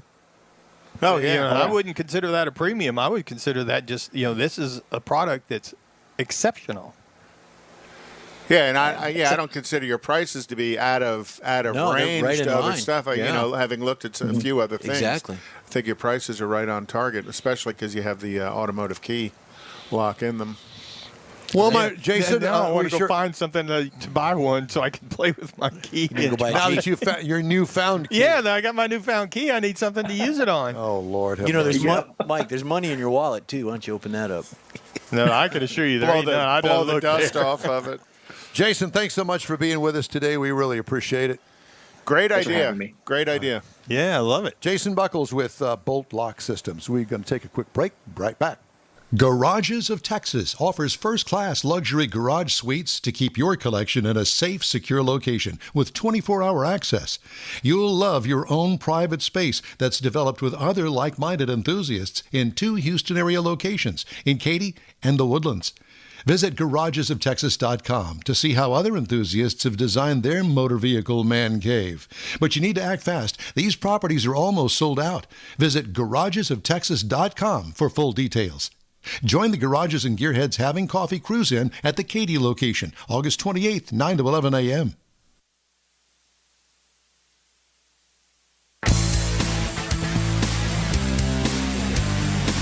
It's the In Wheel Time Car Show. Thanks so much for joining us on this Saturday. We truly appreciate it. And again, we'd like to welcome Garages of Texas, Luxury Garage Suites. Put a roof over your ride as our new sponsor. And we hope that you'll check them out. Be sure and go to that cruise-in that's coming up that I On just the mentioned. 28th. Yeah, on the 28th. That'd be a good one. You get to see these garages. Oh, yeah. And This is it's- not some fly-by-night little tin garage. Oh, no. No, I've been out there and took a look at this, and actually a friend of mine, Manfred Piazza, kind of connected me with these guys, and had a chance to go out and look at what they're building in Katy, which I know is what they've built up in the Dallas-Fort Worth area and also going to build in the Woodlands. You get their garage, and then you get the opportunity either to hire their contractors to go in and make it your man cave, so to speak, or you can hire their contractors. You can bring your own in, but it's couple of car garage and then an upstairs space for a place to kind of hang out. Well, as and well. they got enough headroom in there. You can certainly put a full lift in there. Or you can put a couple of lifts in. And then I think they offer multiple door garages to if you need 6, 8, 10, 15 cars. This is first class all the way. Oh, this is high class all the way. If you go to their website, garagesofTexas.com, I did, and I'm going, holy cow, I want that. I'm ready to move in. Exactly. Yeah, and could do that. It looks like a living space, and you could put restrooms and stuff in all of these. It's very, very, very well done. Very high security. It's interesting. When I went to the location, I didn't find it right away, which I thought was a good idea, Yes. knowing what they have there. That it's a little unassuming kind of a warehousing. Doesn't hit you in the face. when Yeah, you come in. there's $1 million cars here. Yeah. So, they do a real good job of a lot of high security there, a lot of good fencing, and then just a bunch of car people hanging out. And the other thing to that point is the fact that most of the storage facilities, a lot of guys use storage facilities to store their car, that they are not 24/7 operations. No. You can't get in there, say, for instance, at 2 o'clock in the morning. Right. And so, but this, you own this thing, and you can get in there as 24/7 access. Yeah. And that's the key is you own this. This is not rented space. You own this space. Yeah. Do you know what else is very important? I've been dealing and talking with Sean. The people are amazing. They're so well read on what their products are, what the business is. They're folks that they network with. So the people are important as well, and I think that's a great idea. Thank you, Sean. Yeah, they're very connected in the car community and want to make sure that they keep that connection, which is part of why Exactly. they're having the show on the 28th. Yep. Ford Motor Company will spend more on electric vehicles than on gasoline-powered vehicles in 2023, according to Lisa Drake, the company's North American COO. Automakers in the midst of a $30 billion investment in EVs through 2025, and until now has not put a timetable on when EV spending will exceed internal combustion engine spending. Ford has said it has over 120,000 reservations for the Lightning, which is their electric truck. It launches next year. Beyond that, the automaker plans to launch the E-Transit van this year, as well as a Lincoln EV next year. Company has said it's working on electric vehicles. So would that be a Lincoln Electric? Working on electric. All right. Working on electric versions of the Explorer and Lincoln Aviator crossovers, Ford has said that the EVs will account for 40% of its global sales by 2030. Not surprised. The Lincoln brand will have 4 battery electric products by 2030. Yeah, well, let's see if the infrastructure catches up to all these Well, and that's EVs. really going to be the key because it's not consumer friendly. demand that's yeah. driving all this. Well, you're going to have a 220 charger at the house to make this viable, and I don't know if you can even bring a 440 in, which would be the supercharged. Well, if you have the electrical accessibility, Right. to bring 440 up to your house. Easy. I even read here recently where there's some people now that are working on adapters to where you can take, like if your car comes with a 110 plug, that you can make that there's an adapter you can take and plug it into your dryer plug. Right. You Well, get an that's, electric dryer. that's where your 220 Right, so you can go in is. there and catch it instead of installing another plug. But even at that, to me, that's not the problem. The problem is when you get 100, 150 miles from home and you need more juice. You're screwed, Jack. Call Let me tell you AAA. that. Call AAA. Oh my God! Guy'll show up with a little gas generator. Did you? for you. I showed you. This is several months ago. I showed you a picture of the AAA charging truck. Yeah. And it's a truck that's got a diesel engine and a generator on the back of it. When I was in Fresno at the Home Depot, there's a section of like 8 electric charging stations, and then way off in the little corner is a diesel generator that's powering the 8 electric charging stations. Well, I They told just you don't up have here the at First infrastructure Colony yet. Mall, they actually have right there in front of Dillard's. I think it's Dillard's or Macy's, one or the other, that they've got actual free charging stations while you're shopping. Guess what? I can find something to do for a half an hour outside of that $10 charge that I had to pay for when I charged that Whole electric. Foods or H-E-B Yeah, or Whole whatever. Foods. $10 Yeah. for 30 minutes for a charge. Go get something to eat at the mall. Well, I mean, and we talked about this. You know, it's really now that they got vehicles that'll do 200 or 300 miles, even at that. Because my situation, I can't drive over here from my house to this program and then drive home because it won't recharge fast enough. And you think my 110 socket will do No, anything? No, it No, won't no, no, because it's it's just like mine. So to me, that's the problem. So you have to adjust your lifestyle if you make that decision to say, okay, I know I'm going here.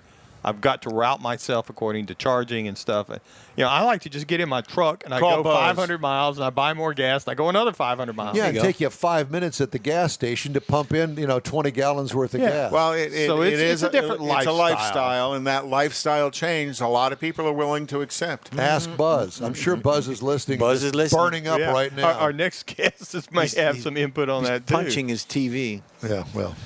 So, did go, you hear Buzz. General Motors is offering a new style extended limited warranty?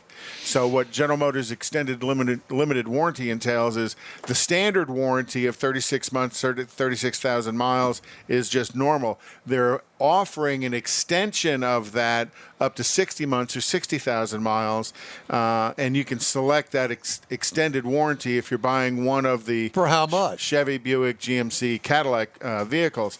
So, with that. The cost of this new warranty varies from car to car, depending on what the MSRP of the car is, starting at a price of $1,000 for like a Chevy Cruze or a Sonic, they're small cars, up to about $3,000 for a Cadillac model. Right. So, it's a cool idea of getting an extended bumper-to-bumper. This isn't just a powertrain extension. This is the bumper-to-bumper extension. So that's something new that they're doing. We'll see if it. And that continues. price, of course, is negotiable at your dealership, maybe higher in some retail locations. Racing calendar. There is racing to be had. Racing. Yep. NHRA is next weekend in Topeka. And then Brainerd on the 18th through the 23rd. And then U.S. Nationals Labor Day weekend, as usual. Watkins Glen is this weekend for NASCAR. Indianapolis is next weekend for the Brickyard 400 for NASCAR. And then the Michigan 2.5 mile oval on the 22nd of August. And then back to Daytona on the 28th of August. The NASCAR, that's this weekend or next weekend for NASCAR? This weekend is Watkins Glen. Okay, I thought they were 2 weeks off because of the Olympics. Or is that the right date? Am I wrong? Oh, No, my God. I We should can no, sort no, that they're- out yeah. later. Yeah, they're at Watkins Glen this weekend. Belgian Grand Prix, they took off. Formula One took off for 3 weeks. Good. So they're not back until the 29th. But this weekend is Road America in is that Minnesota? America. That would be Wisconsin. in Wisconsin. Wisconsin. I knew it was Wisconsin. And friend of the show, Alec Udell, is racing up there. He'll be in the Lamborghini Trofeo Cup, as well as in the GT4 Mercedes AMG GT. He's doing well. He's doing very well. And then also on the 22nd is via Virginia International Raceway for IMSA. IndyCars this weekend is in the streets of Nashville. Oh, yeah. And then on the 14th, they will be at the Grand Prix of Indianapolis, which is the road course up there.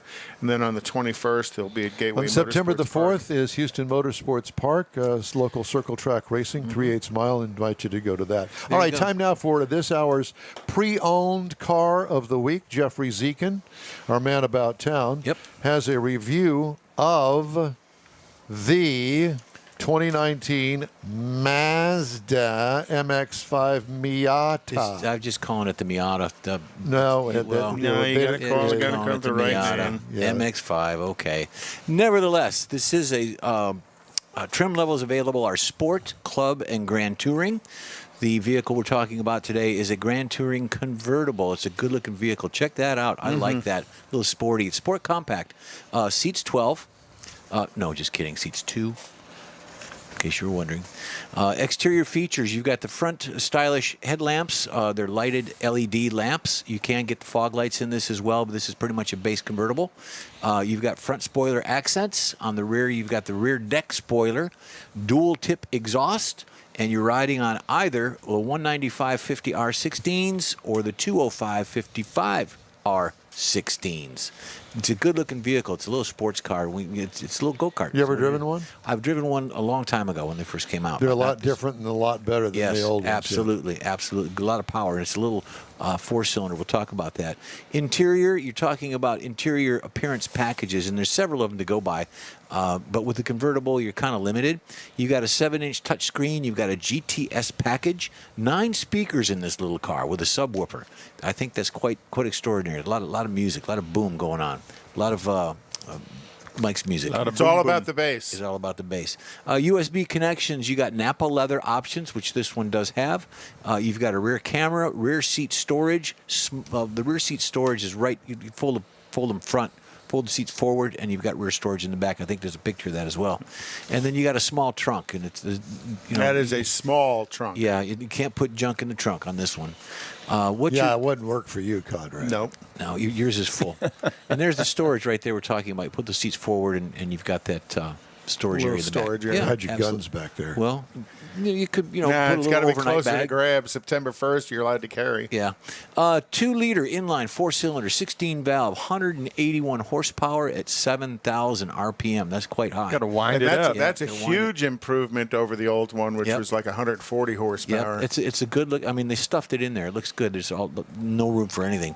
Torque is 151 foot-pounds at 4,000 RPM, and it is a 6-speed manual transmission.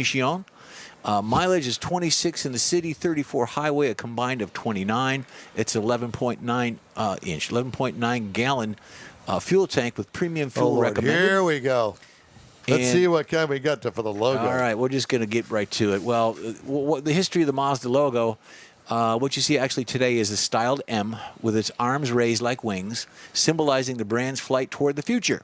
Emphasize the V angle in the middle of the M, which represents automaker self-proclaimed creativity, vitality, flexibility, and passion, which is all. What marketing person wrote that? Those are all things that I've talked about all the time. I like the 1936 one the best. Yep, it's we can get into that right now. The first appearance of the Mazda logo was in 1934, when the production began the 3-wheel trucks. From there, the logo went to 1936, was patterned off an emblem of Hiroshima City. Great. Now, they are Should located have a mushroom cloud over it. Well, you got to remember, yesterday was the anniversary of the bombing of Right, Hiroshima. it was. But That's actually, terrible, but that's the way it Good is. timing, Jeff. there's more to the story, because the 36 is more like winged birds. They were trying to draw They're trying birds. to fly away and get trying out of to fly. there. Well, I think that could be the Enola Gay. I'm not sure. Well, that could be too. The next logo in the 59 to 75 focused primarily on the M, removing the wings. Also dropped the resemblance of Hiroshima. Okay, and then getting on, you'll see through all the years, and then 1997 to current.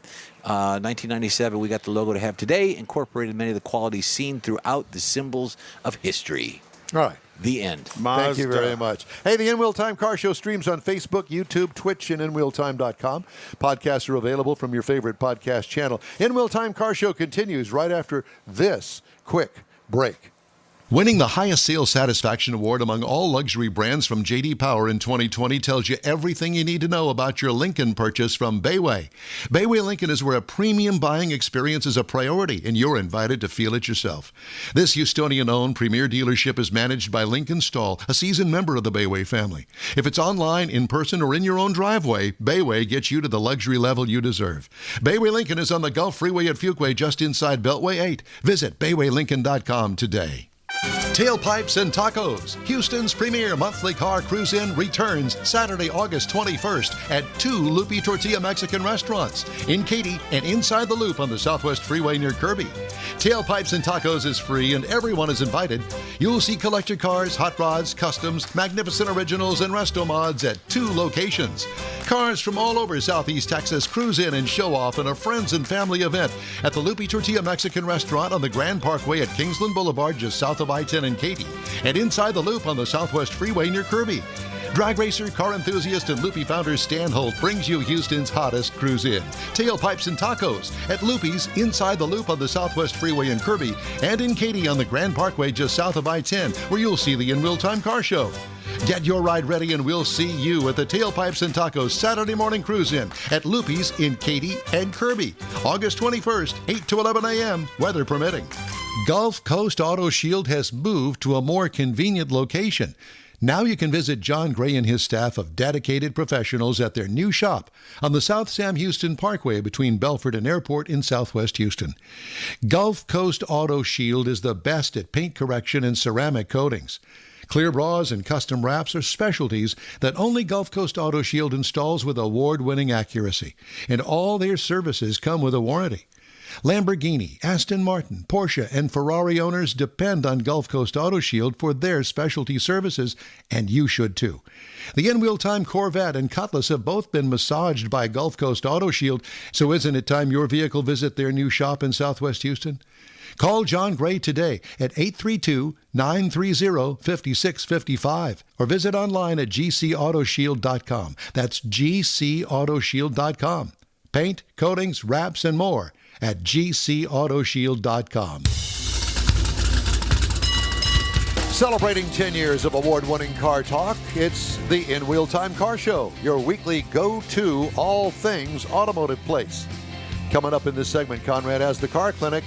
We talk with the CEO of an electric truck company called Arrow, and we'll have this week's automotive news. That and more just ahead. Howdy, along with Mike Out of This World Mars, King Conrad DeLong. We need more Jeff Zekin. I'm Don Armstrong. Glad you could join us on this Saturday. And we have a special guest with us right now. He's the CEO of the electric truck company Arrow, and I hope I'm pronouncing that correct, Rod Keller. Rod, good morning to you. Thanks so much for joining us. Thank you. Good morning. Well, did I pronounce it right, Arrow?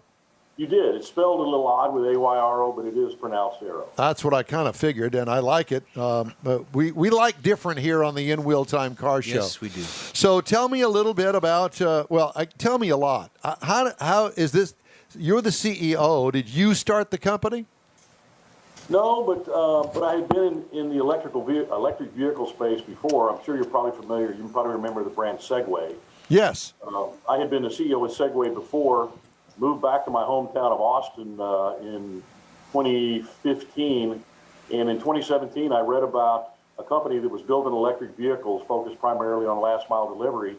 Reached out to the founder and was very surprised to find out that he already had a supply chain and a vehicle in place, which was the hardest part.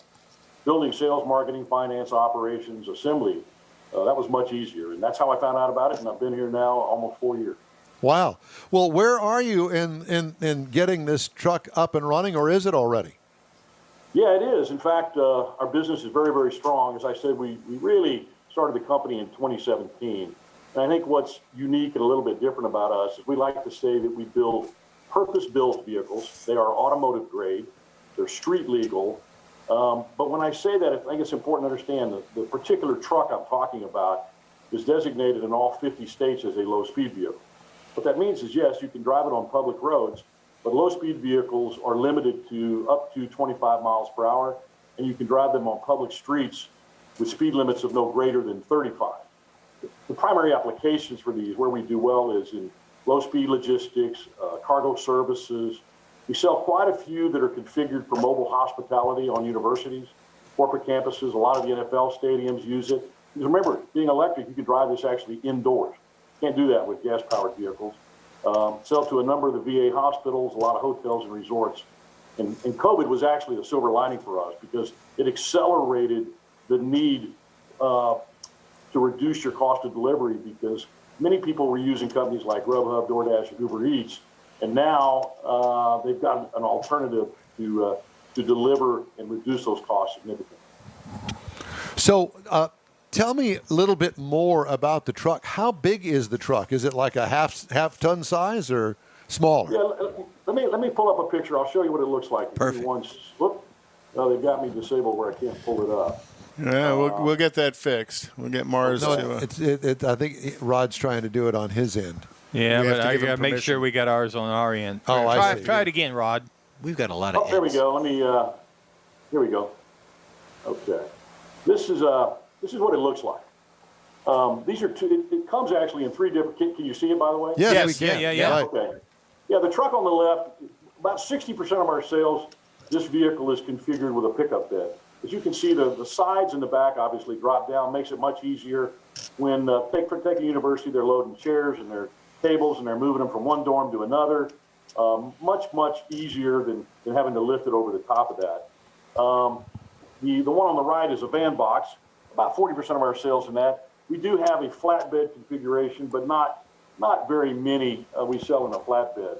But where we do particularly well, most often where we win with this vehicle is where we're replacing a gas or a diesel-powered pickup truck or a van. There's really three advantages to it. There's physical and economic and environmental advantages. From a physical perspective, it's about 30% more narrow, so it's a little bit easier to traverse some narrow passages. And you can use it, as I said, indoors, not only outdoors. It's got about a 38% better turning radius. It's got better maneuverability. And the volume itself is about half the weight of a typical gas vehicle that you would see. Obviously, a lot of people are going to look, well, what's the economic advantage? Why would I go do this? When you compare it, it's about a 49% reduction in annual operating expense when compared to a typical entry-level Ford F-150. And of course, last one, obviously, when you get 100% reduction in CO2. Well, and It's got some significant advantages, and you typically don't need a full-size truck if you're moving cargo. A great example, you guys are probably, since you're in Houston, probably familiar with Circuit of the Americas. Right. In Austin, 1,600 acres of paved asphalt. They don't need something to go 70 miles an hour for 400 miles. They cut their cost in half and have quite a number of these vehicles they use to move stuff around on their campus there. So let's talk about how long the battery lasts. How do you charge it? That sort of thing. Yep. Let me pull this back up. Good questions. There's two versions of it. We have what's called a VRLA, which is basically much like a marine battery, maintenance-free, has a range of about 57 miles, does not require a Type 2 charger like you would see typically with lithium, plugs right into a 110 outlet. And has a range, as I said, about 57 miles, but again, because it's an LSV, it's limited to 25 miles an hour. So it's more like a golf cart. No, because it's street legal. Golf cart's typically not street legal, and a golf cart typically won't drive 57 miles of range. But we sell this through primarily two channels, and I think I'll explain to you. One, if you've ridden in a golf cart, you're probably familiar with Club Car. Sure. Club Car has over 500 dealers in the U.S. All the dealers are authorized to sell this. But in a couple of weeks, we're announcing what we call the NCM version. That's a lithium version. And a few things happen with that. It increases the range from 57 miles to about 95 miles. In addition to that, typical charging of a lead-acid battery would be 6 to 8 hours. But with lithium, it's about 3 hours. Now, that does require a Type 2 charger. Well, it sounds like you got a total winner here, but like you said, it's really for very specific applications. I'm thinking, as you display here, a warehouse setting, perhaps a university. Campus setting. Right. Yeah. Or any kind of a campus type setting, right. that you would need something to haul stuff around, like the maintenance man. Right. Exactly. Right. Yeah. Or the events person who's setting up chairs, where your daughter works, and stuff like that. Yeah. When he was describing the one on the left there with the sides that fold down, what I thought of golf course. The NFL has a golf cart that's kind of set up like that. Whenever they go out and get somebody off the field, they just throw the body in the back. And this would be bigger. Yeah, you could just throw the body up in the back, and you could have all kinds of stuff up there with it. I got you. Guys, I'll tell you one other application that we didn't expect to take off as fast as it did is really mobile hospitality. We have a partner in Colorado called Gallery Carts and they're kind of the preeminent supplier of mobile hospitality vehicles to many of the stadiums and universities.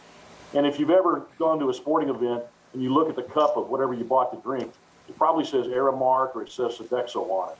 And what those companies are doing now, they own the big food and beverage contracts for all the stadiums and all the universities.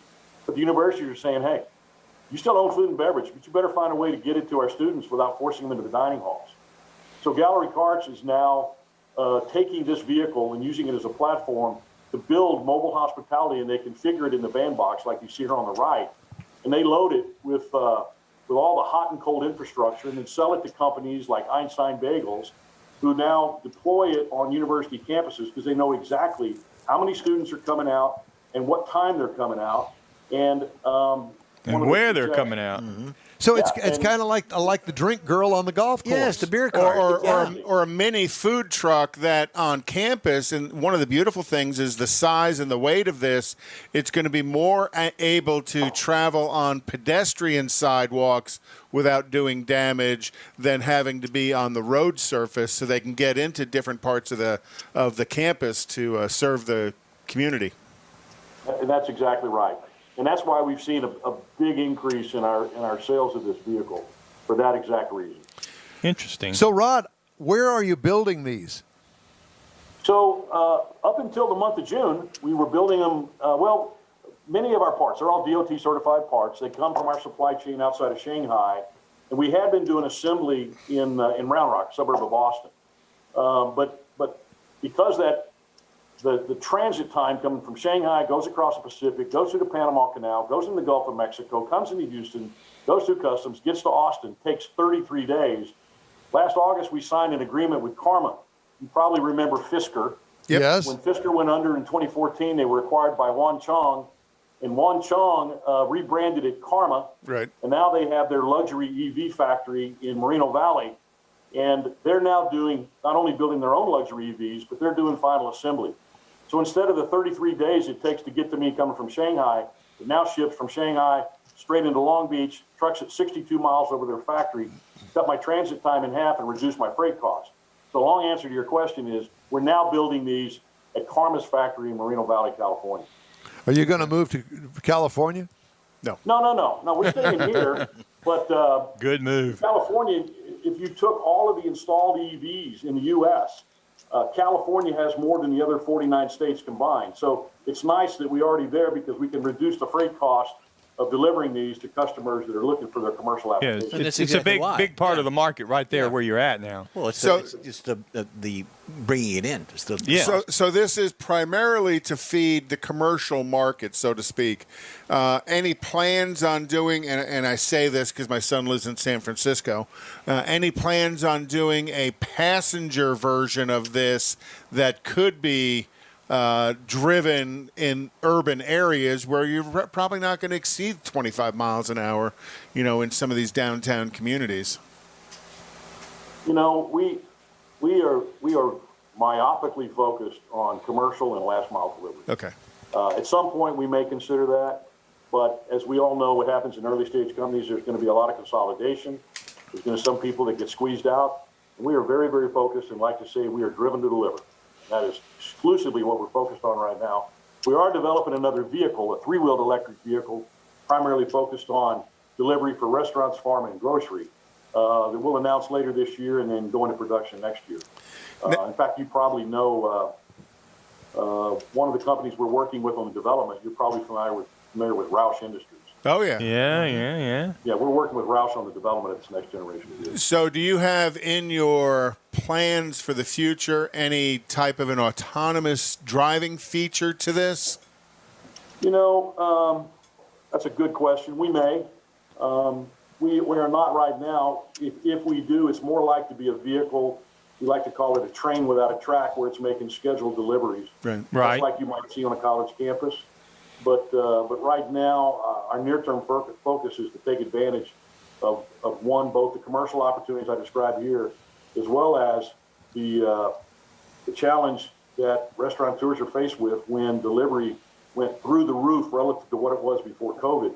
And now they're trying to figure out how to reduce their dependence on Grubhub, DoorDash, and Uber Eats. Right, because they eat, Grubhub, DoorDash, and Uber Eats profits for the restaurant, and Uber makes the money, but not the restaurant. They just serve Right, they're the taking food. it well, and they were willing to live with that when delivery was only about 10% of their business. But with COVID, delivery in some cases went as much as 40 or 50%, and they're giving up a third of the total ticket to those aggregators that deliver for them. Yeah. So now you're talking about a serious chunk of change.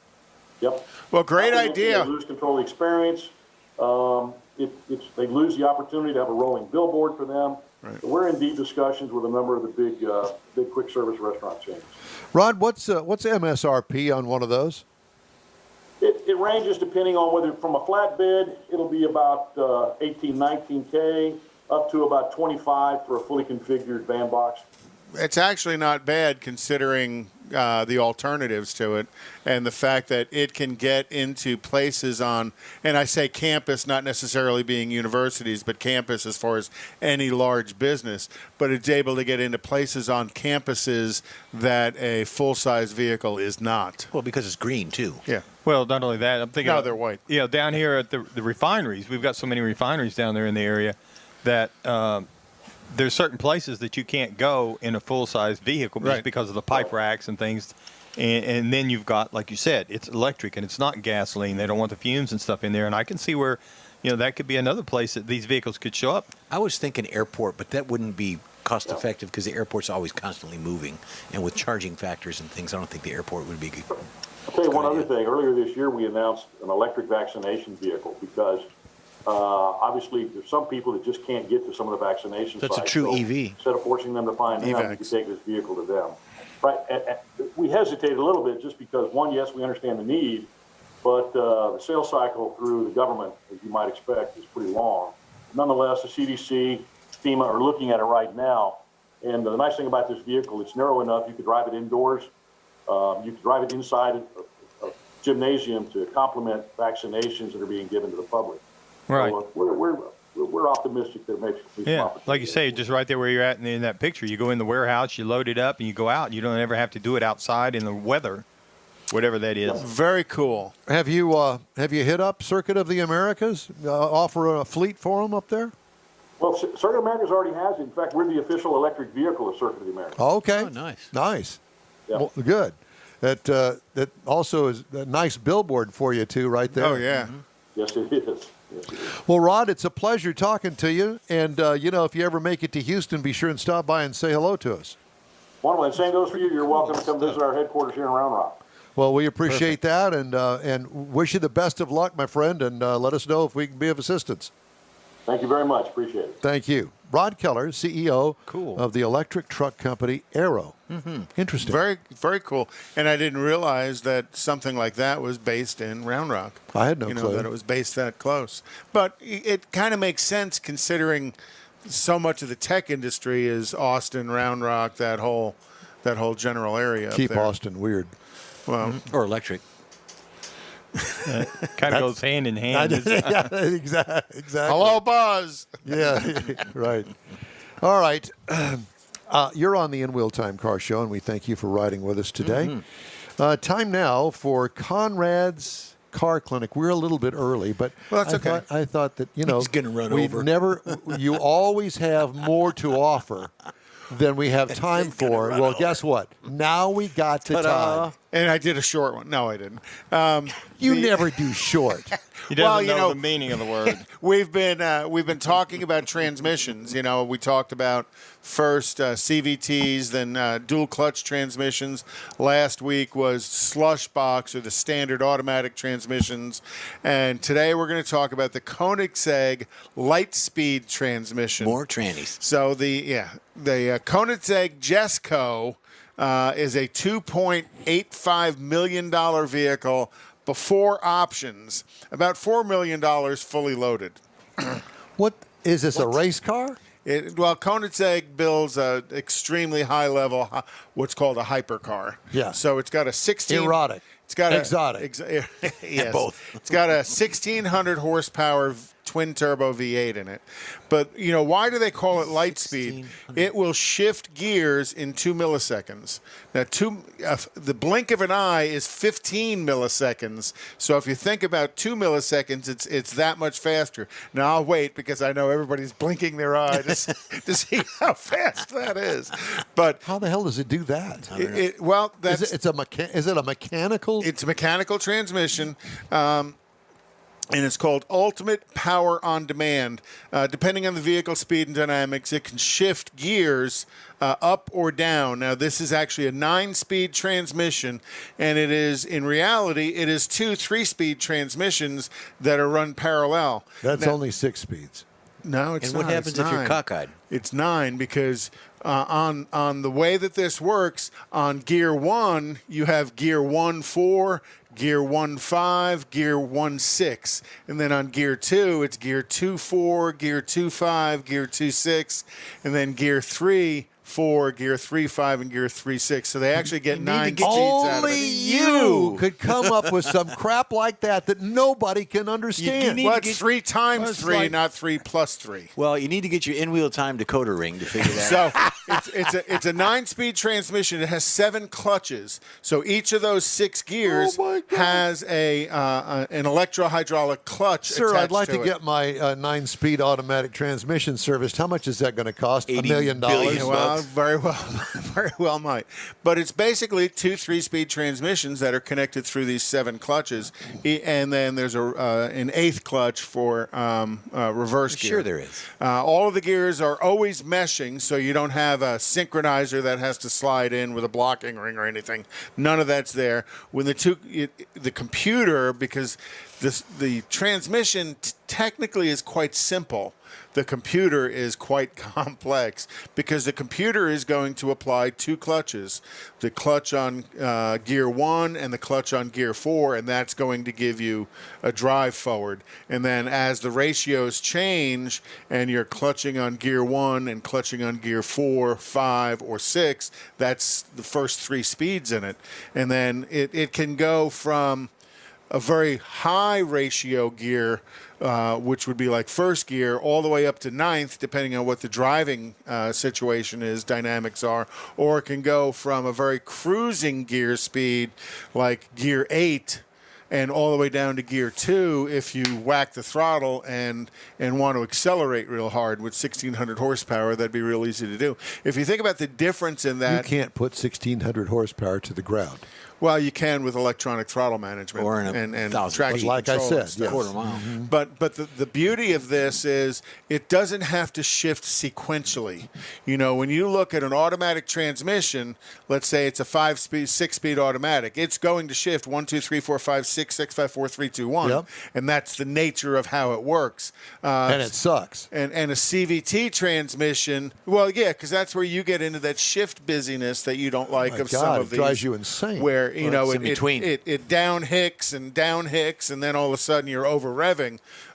Where CVT, where that acceleration is linear. Yeah. But at DCT, you have to go 1, 2, 3, 4, 5, 6, 5, 4, 3, 2, 1. So in this, you can go 2 to 8, 8 to 7, 8 to 4, 7 to 3. It'll bounce all around, but it takes a quite complex computer to do that. This is what is called a 3-shaft transmission, as opposed to a slush box that's a 1-shaft transmission, where if you looked at it, it's just 1 shaft that goes all the way through the transmission. Or a dual clutch, which is a 2-shaft transmission. The Koenigsegg Lightspeed transmission is the 3-shafter. Genius. I get the shaft any way I look at it. Well, through the 2, it's a double penetration type thing. Genius in design. Oh, my gosh. Genius in design. Complex in application. But I really see this as they develop this more, and Koenigsegg develops more and more of this, where they're going to be able to bring the price down and put it into the automotive field elsewhere besides in a $4 million car. But this high-dollar car, the technology, I believe, is going to be adaptable to How many lower Koenigseggs price. do they make a year? Maybe 100. If that. Oh yeah. Seriously, and through the years, they've made some pretty wild cars, Dude, it's like, wow, look at that thing. You know, but that's the nature of a $4 million car, like Pagani. Or Pagani, I don't know how you Pagani, yeah, tomato. You know, again, they build less than 100 vehicles a year, but they build a super hyper car. But that's where that a lot super of the blondie chick always gets to drive those things. it doesn't. I don't like that. But that's where the technology starts, because price is not an objectionable at that level of performance. And then as it's developed, those technologies will come into the automotive field. You got to look at a lot of these hybrid car technology has come from the road and gone to Formula One, because Formula One is an electric hybrid boost, and now some of that technology is coming back to the road. So, you know, this race on Sunday, sell on Monday philosophy is still there. It's just taking a little bit longer time to get it on the road. But this Koenigsegg Lightspeed transmission, I think, is going to be a transmission of the future because of the gear ratio choices it can make. But you wouldn't need something like that with an electric. No, you wouldn't, because with an electric, you just drive the motor and you have 100% torque at the hit, and depends on how. Do electric motors blow up because of RPM? Probably could. I don't know that they would, because there's, you know, the moving parts is really just the rotor of it, and then as it comes out the back, I'm sure there's a, you know, like in the Tesla, there's some gearing and differential assemblies and stuff. So this transmission was specifically designed for this particular car, correct? 1,600 horsepower. What about like the Miata I just reviewed, or the Lexus he did? Are they going to have to obviously take things out of it? Could it be adaptable to that price range car? Absolutely, it could be. But again, starting at a $4 million car is a little easier than starting at a $20,000. Some of the headlines we got for you today: Ford Motor Company started offering voluntary buyouts to some employees in the U.S. as part of the automaker's plan to cut approximately 1,000 positions and reconfigure staffing for growth. The automaker indicated it's reshaping its workforce to match skills and positions it needs to transform its business. The buyout program includes 6 months of salary and 6 months of health care benefits for workers who opt in, per Ford Authority, which first reported the news of the buyouts on Thursday. Been there, done that. Got 6 people working there. Still have the knife in my back. Yep. Let me get that out for you, buddy. Toyota Motor Company's research arm said that they purchased a Carmera, which is a company that provides maps and data for driverless vehicles, making the Japanese car their latest investment in autonomous technology. Speaking of, Toyota Motor North America has opted to axe the large Avalon sedan after the 2022 model year. Not surprised because U.S. sales of the Avalon rose 37% to 10,000 whopping numbers during the first half of 2021 compared with the pandemic-forced shutdowns of a year ago, but it only beat the Nissan Maxima in the dwindling large car segment through the first 6 months of the year and badly trailed the segment-leading Dodge Charger 4-1. The death of the Avalon will leave only the Charger, Chrysler 300, and Maxima in the once large and lucrative big sedan segment. Well, I hope you guys get one. I saw, I guess it was a 2022 Chrysler 300 on a transport truck the other day. I was impressed. They made a front and rear end change to that. Beautiful change to it. So I'm assuming that's going to be in your pile of stuff to drive here shortly as the brand new Chrysler 300. I haven't. Mars, have you heard anything about No, I Chrysler haven't. 300? Because it's the only car. Well, they got the Chrysler Pacifica, but that's it. Yeah, but that's a minivan. You can't really count that as a car. But they really don't have a luxury vehicle per se anywhere. So are they going to keep the Chrysler brand just for one car? I think there's some history with the Chrysler brand, which is the reason I think they're going to try and hang on to it. So you heard Toyota sold the 10 millionth Camry built in Kentucky last week. Well, congratulations to them. The 2021 Toyota Camry SE rolled off the assembly line, and they've been building cars in Georgetown, Kentucky since for 35 years. Oh, they've been making bourbon there too for a long time. Quick break now. You're on the In Wheel Time Car Show. Back in a flash. We all know about aftermarket and online parts stores, and each one has something to offer, but they don't offer original factory parts. That's where Bayway comes in. For original factory parts, visit the Bayway stores first. Give them a call or stop by. Bayway Chrysler Dodge Jeep Ram, Bayway Chevy, and Bayway Lincoln carry a complete line of parts for the do-it-yourselfer. Keeping your newer classic original means a lot, and you can count on these fully stocked parts departments to help keep it that way. Bayway Chrysler Dodge Jeep Ram, Bayway Chevy, and Bayway Lincoln, keeping it original. Tailpipes and Tacos, Houston's premier monthly car cruise-in returns Saturday, August 21st at 2 Loopy Tortilla Mexican restaurants in Katy and inside the Loop on the Southwest Freeway near Kirby.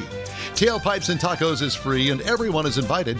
You'll see collector cars, hot rods, customs, magnificent originals, and resto mods at 2 locations. Cars from all over Southeast Texas cruise in and show off in a friends and family event at the Loopy Tortilla Mexican restaurant on the Grand Parkway at Kingsland Boulevard just south of I-10 in Katy, and inside the Loop on the Southwest Freeway near Kirby. Drag racer, car enthusiast, and Loopy founder Stan Holt brings you Houston's hottest cruise-in. Tailpipes and Tacos at Loopy's inside the Loop on the Southwest Freeway in Kirby, and in Katy on the Grand Parkway just south of I-10, where you'll see the In Real Time Car Show. Get your ride ready and we'll see you at the Tailpipes and Tacos Saturday morning cruise-in at Loopy's in Katy and Kirby, August 21st, 8 to 11 a.m., weather permitting. Gulf Coast Auto Shield has moved to a more convenient location. Now you can visit John Gray and his staff of dedicated professionals at their new shop on the South Sam Houston Parkway between Belford and Airport in Southwest Houston. Gulf Coast Auto Shield is the best at paint correction and ceramic coatings. Clear bras and custom wraps are specialties that only Gulf Coast Auto Shield installs with award-winning accuracy, and all their services come with a warranty. Lamborghini, Aston Martin, Porsche, and Ferrari owners depend on Gulf Coast Auto Shield for their specialty services, and you should too. The In-Wheel Time Corvette and Cutlass have both been massaged by Gulf Coast Auto Shield, so isn't it time your vehicle visit their new shop in Southwest Houston? Call John Gray today at 832-930-5655 or visit online at gcautoshield.com. That's gcautoshield.com. Paint, coatings, wraps, and more at gcautoshield.com. Celebrating 10 years of award-winning car talk, it's the In-Wheel Time Car Show. Coming up, we take a shop tour, hopefully, courtesy of the Boyd Bombera folks. Mr. Mars reviews the 2021 Chevy Trailblazer. Conrad has the events calendar. And later, we talk with one of our favorite people, racer, entrepreneur, all-around crazy man Gary Emmons with Emmons Motors. We're going to talk to him about used cars. Is he bringing the Wallies? I think that he wrote the movie Used Cars. with that tailgate dropping down right at the end to give him that mile, right? Yep. Plus the state of the market, and we'll also have this week's auto news headlines. That and more just ahead on today's In-Wheel Time Car Show. Thanks for joining us. Howdy, along with Mike Out of This World Mars, King Conrad DeLong. We need more Jeff Zekin. I'm Don Armstrong. Glad that you could join us today. Have you seen the cat commercial? Yeah. I love it. Walter the yes, cat. yes. Is that not the cutest thing you've ever seen? That is actually quite funny. Yeah, it is. That is actually quite funny. Without being stupid, it's funny. Yep, it is. It Because really is. you're not really paying attention to all the stuff the cat's doing until the guy says something, and then I realized it was a cat. I thought it was a dog at first, but No, really? yeah, well, I didn't. I'm not paying that much attention. Until the guy says, but that's a cat. yeah. It's a cat. Yeah, the guy's So- going, so? Yeah. Go fetch some firewood. He doesn't have Walter. a workspace. Yeah, it's a pretty cute commercial. Yeah, as a matter of fact, I first saw it, and then I had to see it some more, so I looked it up on YouTube, and it's got, a million hits, and every cat person in the United States is sharing it with all their other cat friends. It's probably one of the cutest commercials currently going. Olympics. This is the last weekend for the Olympics, closing ceremony Sunday night. No car events, unfortunately. However, they did have something stupid called BMX. I'm going, what? BMX bicycle with a 27-year-old tattooed white man Flying around in the air. 27 or 29? 27, and he's doing all these tricks that a 10-year-old boy does. Oh, boy. Yeah, but this guy's in the Olympics, and he's getting 10-year-old paid. boy is not. Yeah. I think that And that's one of. You're right, and he's got some contract with Specialized that he's making $1 million a year selling their bikes for him. I don't get it. Why doesn't the Olympics put an age limit on something like that? Seriously, because some Why people would have do it? Well, there's that. But if you got to have it, They had a 42-year-old gymnast. Yeah, but that's gymnastics. We're talking about bicycle riders here. pretty much bicycle riders. Cyclists. No, they're not even cyclists. They're not doing, a 100-mile road race and getting all piled up on some mountain terrain somewhere. Something interesting, right? Something My interesting. son does that. He does the mountain biking. Well, but you got to think they had skateboarding as well. But skateboarding, snowboarding, I get that with all the tricks and all that. I love the. Well, the same snow- thing they're doing with the BMX bike. No, it's is all this- not. It is not. It's a bicycle, for God's sake. But it's got a wheel on it. So that's why we talk about it on In Wheel Time. Oh, boy. No, we're talking about it right now, that it sucks and it needs to go away. Well, speaking of something else with a wheel, Chevrolet reintroduced the Copo Camaro central office production order. Explain to everybody what exactly that is and where that came from. So in 1960, well, it was actually way earlier than that, but everybody knows was the Copo mid-60s.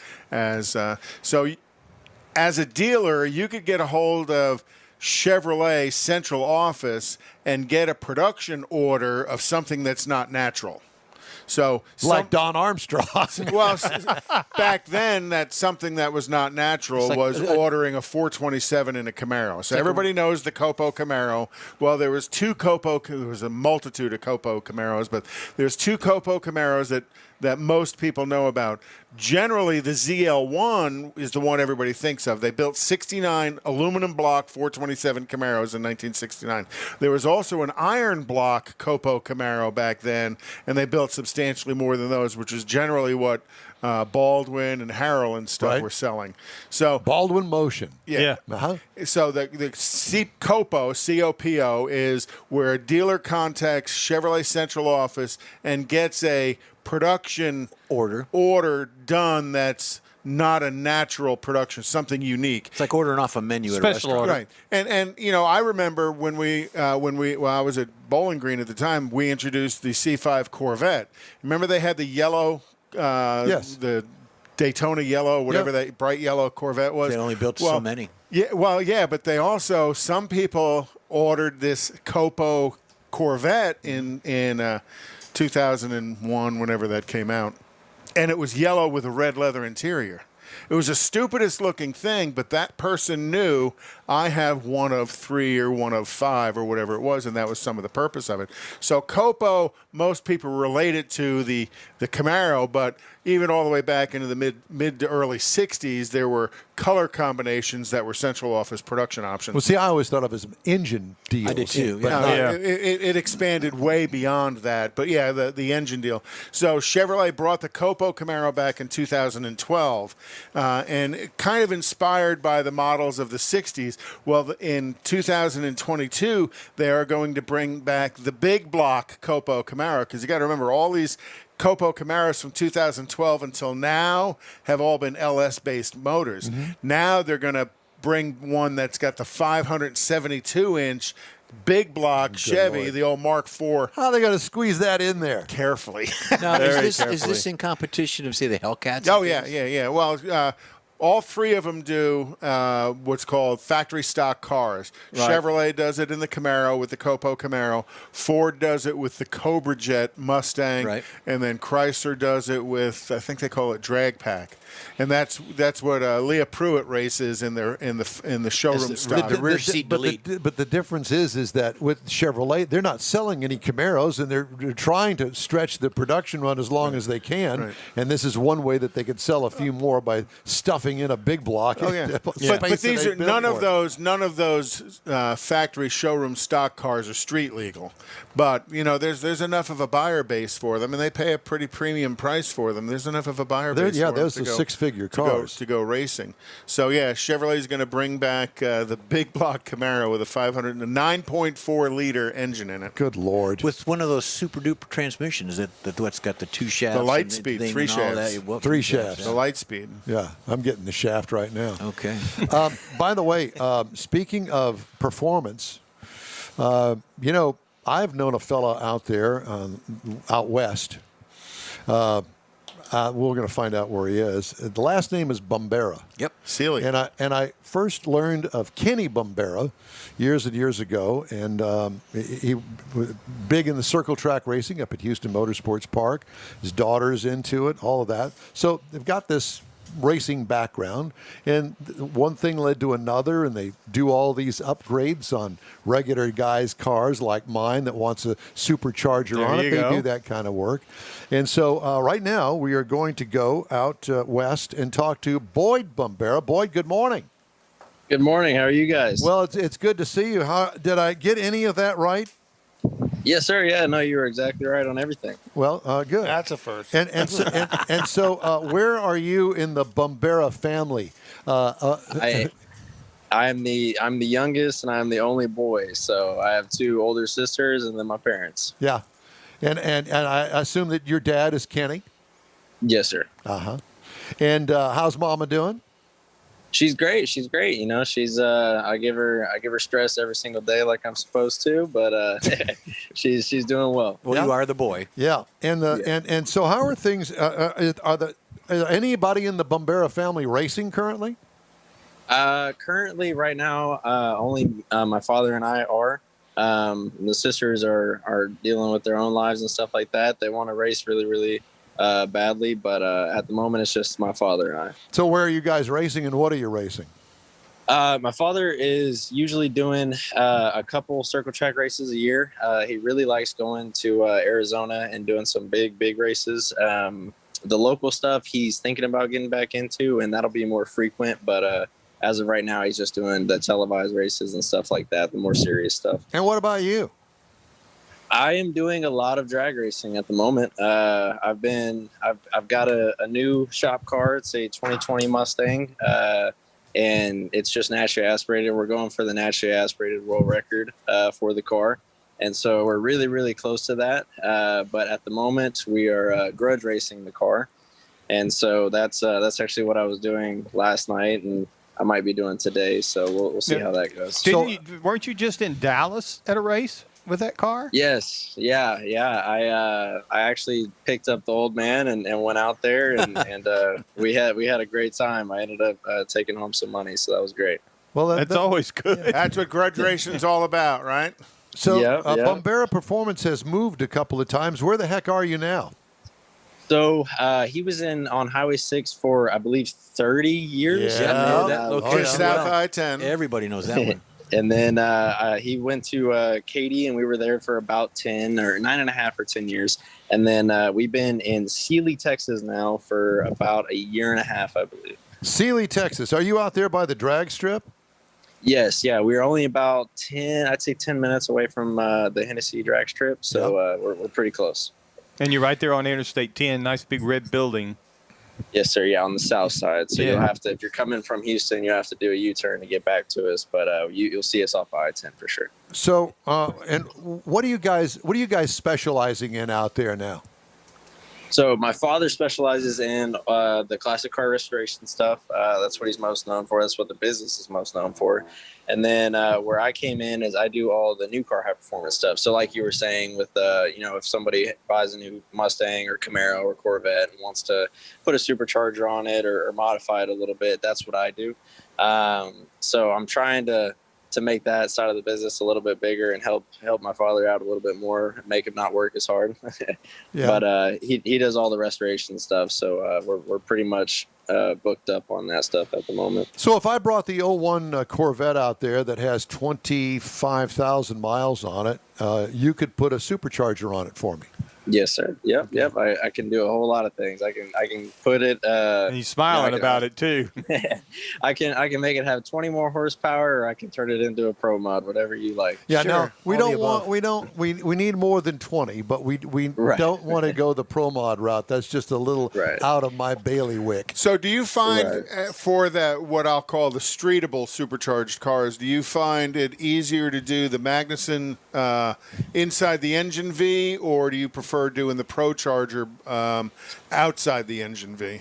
It depends on the application, like the use, what you plan on using it for. But usually my go-to is the Pro Charger systems, just because they're so friendly for the street. You can sit in traffic for a couple hours, and the car's not going to overheat. They're a lot better as far as engine heat, and they don't take up a lot of space either, and they're very easy to reverse if you need to return back the car back to stock, or they're very easy to add more power to as well. I mean, you can go from, we took a GT350 for example that made 700 horsepower, and we wanted to go to a race where the class said it's only with 1,000 horsepower cars. And so I called the customer and said, hey, can I turn this car up to about 1,000 and go race it? And he said, yeah, sure, whatever you'd like to do. And we turned it up to 1,000 horsepower in about 30 minutes with the Pro Charger. You just need the supercharger pulley, the belt, and then the tuner on standby to make any changes if necessary. Will my 01 That Corvette is easy. survive a supercharger installation? For sure. Yeah. It'll survive it. Those motors are good little bitty motors. And since you don't have if you're not going to be pushing 1,000 horsepower or anything, the stock motor will take it perfectly fine. The only thing that you really have to worry about on those is the transmission, but I've got you covered there too. Yeah, I'll bet you there do. you go. Hello. Well, I have a 6-speed manual transmission. Okay. Yeah. So we'll just put a clutch in there, and then you're ready for 1,200 horsepower. I don't want. There you go. No, I don't want 1,200. I was thinking more along the lines of about 6 is all I really need. Yeah. No, that's it's it. easy. Yeah. That'll be perfectly fine. More More like- than doable. You just. Left lane with the blinker on. There you go. Yeah, I don't For want. 20 I don't miles, need to go crazy. I'm not trying to win races or Right. anything like that. I just want some more power. You want spunk. Right. till so somebody- the Pro Charger stuff comes out of the box with about 100 to 150 wheel horsepower gain. So that usually kicks it a pretty good kick in the pants, and then people are happy with it. But Yeah. if, like I said, if you want to do more, it doesn't take much to make more horsepower on those. Okay. Well, it's good to know that I now know somebody that can do it. Now, your work. Do you guarantee your work is going to work? No, Tom, they don't. They just throw stuff in the trunk and say, here, it's yours. Oh, that's like Conrad. Oh, you know the trunk. Right. Right. No, we've got a pretty good track record, so it's I don't think you'll have any issues Oh, coming get to it. us. Track Yeah. record. I got Well, that. I want to see the new shop. Are you going to give us a little tour? I am actually at the house right now. Oh, for God's so- sakes! Well, let's check out your fridge. Didn't read your email, What, did what, you? do you, what do you got in the damn fridge? Yeah, this is with cribs. Oh, in the fridge? Actually, I let's need go to go to cribs. the grocery store. So maybe So you've some got water or nothing in the something. fridge either. So we're not going to get a shop tour, and we're not going to get a tour of your refrigerator. You got any Right, fun yeah, cars in your garage? Well, what good are you? What Oh. what are you what are you driving? Yeah, the garage. I mean, yeah, I can. I don't know if the Wi-Fi will be all right, but I can show you what I have in the garage. Or the So I pool. got, some cool cars. Yeah. Yeah. Well, what Yeah, I I would mean, think you'd always have cool cars what, in your garage. yeah. if you're- What about the pool? Do you have something going on in the pool today? Mm-hmm. Oh, not the pool. I don't have that much money. The grotto. Yeah, In the grotto. Yeah. So Okay. so what Let's see here. what are you driving? So the fun little car that I have is a 2006 Corvette. It's a Z06, and then I have a cam and a turbo on that one, which is right here. How Show big a that to you. turbo? There you go. Uh-huh. So it's got Sean's custom alloy intake. yeah. It actually on a Holley EFI system that I tuned, and then the turbo. That's the NA car right Look there. at all the but- stuff he's got in here. See, this is why It's- this Oh, is- so it's Look the at rear, this, the look rear at mount this. turbo. How do you find that does with lag when it's that far away? Actually, so as long as you have the right tuner and enough timing, the lag isn't that bad. So it depends what you're doing, but as far as like in a roll race event or something like that, you can brake boost the car before you take off. And plan ahead. You'll actually be at a peak boost before you even let go of the brake. Pull the trigger on it. It works out pretty well. And then I have another little project that I've been working on. It's a 73 Z28. Beautiful. That one is going to get an LS swap and stuff, but it's a split bumper too. The Mustang's been taking up everything, so this car is the grudge car. The garage car. No, grudge car. Oh, grudge car. This is the car he's grudge racing. Set the naturally aspirated record in. Now, what engine's in that? The Coyote? We've lost. Yes, yeah. So that actually has the Coyote, the stock bottom end. Actually, this one's got stock heads and stock cams as well. We're going to be getting a motor soon where it's got a lot more like custom heads and custom cams and a built bottom end. So we'll definitely get the record then. But as far as trying to get the NA record at the moment, we're going to try to do it with the stock engine. Now, when you say record, you're talking about top speed, right? No. Quarter mile time. Well, are you guys there? Hello? Yeah. Is it you're talking about quarter mile time? Yes, yeah. So I believe the record right now is either a 971 or a 976. It's one of the two at 141 miles an hour, I believe. So just shooting for that. And once we go past that, we'll definitely post it and let the world know. I wish you could see the smirk on Conrad's face right now. He's like, shaking his head, going, I wish I were there. 9.7 in a stock motored Mustang. I remember I was so thrilled to death that my motorcycle got into the 11s and my car got into the very high 10s, and I thought I was thrilled to death. Now he's going 9.7 in a stock. Yeah, the one that actually broke the record is it's got a high compression, fully built motor and stuff like that. So we're just trying to do it with the stock motor, which I really think we'll be able to. We just need to do a little bit more to the car and a little bit more testing. But like I said, the main focus with the car right now is just the grudge racing scene. And we've been doing pretty well in that. And we're going to ride that wave as long as we can. So what kind of differential gearing are you running in it? Because I know that's going to happen. I swap them quite regularly.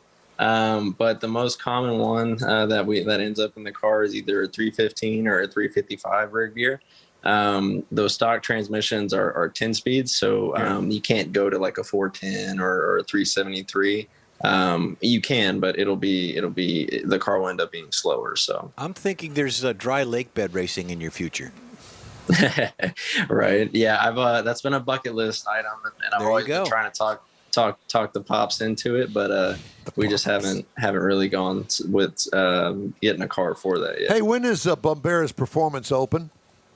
Monday through Friday, 8 a.m. to 5:30. What the hell? Where's that Saturday special event where I remember in past history tells us that there have been some special cruise-in events out there, and I want to go to that. Yeah. We've been talking about doing those, kind of like dyno days on Saturdays. We've been talking about doing that, but do you have a dyno out there? Yes, sir. Yeah, we do have a Mustang dyno, and that's usually where I'm at every day. So if I'm not up front, I'm usually on the dyno trying to make a car run properly. But as far as the Saturday stuff, we have been talking about it. We don't have anything set in stone, but that may come back soon. Good. Right. Yeah. You go to your Facebook page, you can see all kinds of vehicles out there. I mean, whether you want hot rods, muscle cars, or the new stuff, and it'd be a great place to look around. Well, Boyd, it's great talking to you. Be sure and tell your whole family Don Armstrong said hi, will you? I will, sir. All right, well, you take care of yourself. Thanks again. Let's stay in touch, and I'll be in touch with you about that Pro Charger setup. All right, bud. I'll be talking to you soon. Thank you, guys. Thank you very much. You bet. Boyd Bombera at Bombera's Performance. All right, time now for this hour's car review, and Mr. Mars has a look at the Chevy Trailblazer. Yes. Hooked up here. Here you Did I catch you off guard? No. No, we're ready. We're Okay, good. well, We're good. let it 'Cause rip. There's a couple of interesting things I found out while looking at this Trailblazer. Because the Trailblazer itself, that name model left in 2009. They quit putting that name model Yes. out. So they brought it back now. And I'm doing research. If you really want to know the difference in between the two, and you can't tell by looking at them, which I can't believe somebody had that problem, but the old Trailblazer used an uppercase B in its name. The new Trailblazer uses a lowercase b in its name on the nameplate. Wow. One of those things I learned, What can I say? So the old one was a very much an SUV, a truck-based vehicle. Now the new one's not. We're talking about the new one being a subcompact crossover SUV. If you're trying to figure out where it kind of fits in there in the Chevrolet lineup, it's kind of sized in between the Trax and the Equinox. That'll kind of give you an idea of how it sets. And it's very much car-based, not truck-based. Comes in 5 different models, L, LS, LT, Active, and the RS. We had the Trailblazer all-wheel drive RS model for our test vehicle. Now, I've had a couple of people mention to me that they look at the front end of this thing, and it's got a lot of Camaro styling to it. Oh, yeah, for sure. And it's a lot like a lot of the vehicles in that subcompact category and the lines of the vehicle and stuff. So it's very much styled. It's not a very straight vehicle like the old one was. Again, getting away from that truck-like base to the more of the CUV type thing. The vehicle that we had, the RS, comes with the optional 18-inch wheels, got a 2-tone paint job on it, so the roof's a different color. We had the heated side mirrors on the outside of it, LED headlamps, and you'll see that they're thin. Again, back to that Camaro-type styling. Got the fog lights. Headlights, LEDs. Yes, Oh, yeah. all of its LEDs, tail lights, all that good stuff. And you go into the inside of it, and the Trailblazer of old wasn't real fancy, except a few models, but this one has a simulated leather seating surfaces. The front seats are heated. The rear seat is a 60-40 folding combination. The front passenger seat will actually also fold down flat, so you get some Wow. extra length on that side to actually put something in there that's long. Wow. We also had the tech package on this vehicle, so we had the wireless phone charger, got 2 USB ports in the back area for the passengers. It's charge only. Comes with an 8-inch touchscreen up front, 4.2-inch driver's information screen, and we had the Bose Audio 7-speaker system in this thing. Now, again, by the size of it, you can tell it's not real big, but if you fold the seats down, you can get 54.5 cubic feet of cargo in this thing, and sitting in the driver's seat, it does feel like it's got a lot more room than what you would think a subcompact vehicle would have. Now, you get up under the hood, it's got a 1.3-liter turbo engine. Now, this is a 3-cylinder engine, which I've always thought kind of weird, but it works. Yeah. It's 155 horsepower, 174 pound-feet of torque. It's got a 9-speed automatic transmission. So it really runs pretty well, but there's a couple of times I found that if I stepped off into it in the right place, it might be a little bit slow downshifting. It's like it takes a little bit long to get back down to where it wants to be on those 9 gears. Needs that Koenigsegg light Yeah, speed. something like that. Double shafted.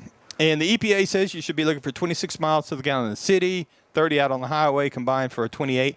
I actually got about 27 out of this. Wow. Just a hair under 27. And again, the downshifting was the only thing that really bothered me about it, but that was only if you really had to step off into it. But it's just trying to find the power curve That's to the do, problem do with what a you're asking it low-powered to do. motor. That's the problem. Again, the 3-speed, the 9-speed, the 3-cylinder 9-speed type thing.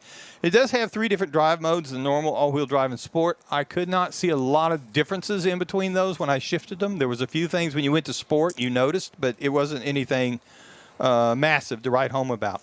If you're looking for something to compare it to in that category, you might look at a Toyota CHR, the Mazda CX-30, or even a Honda HR-V. Now, you can get a base Trailblazer for right at $19,000. That's a stripper model stepping into it. Now, the base Trailblazer for the vehicle we were driving, the all-wheel drive RS, starts at $27,000. We had a few options, and that pushed our MSRP as tested up to $31,225. And it really is nothing like the old Trailblazer used to be. Now, you talked about the Nothing wrong with the old Trailblazer. No, but it's just a completely different vehicle. Well, I know that. I think the XT4 would be in that category as well.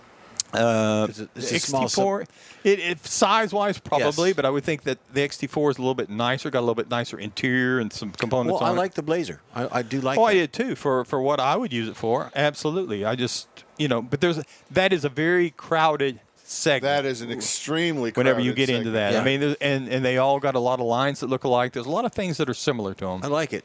Good job. Thank you. It's time now for the events calendar.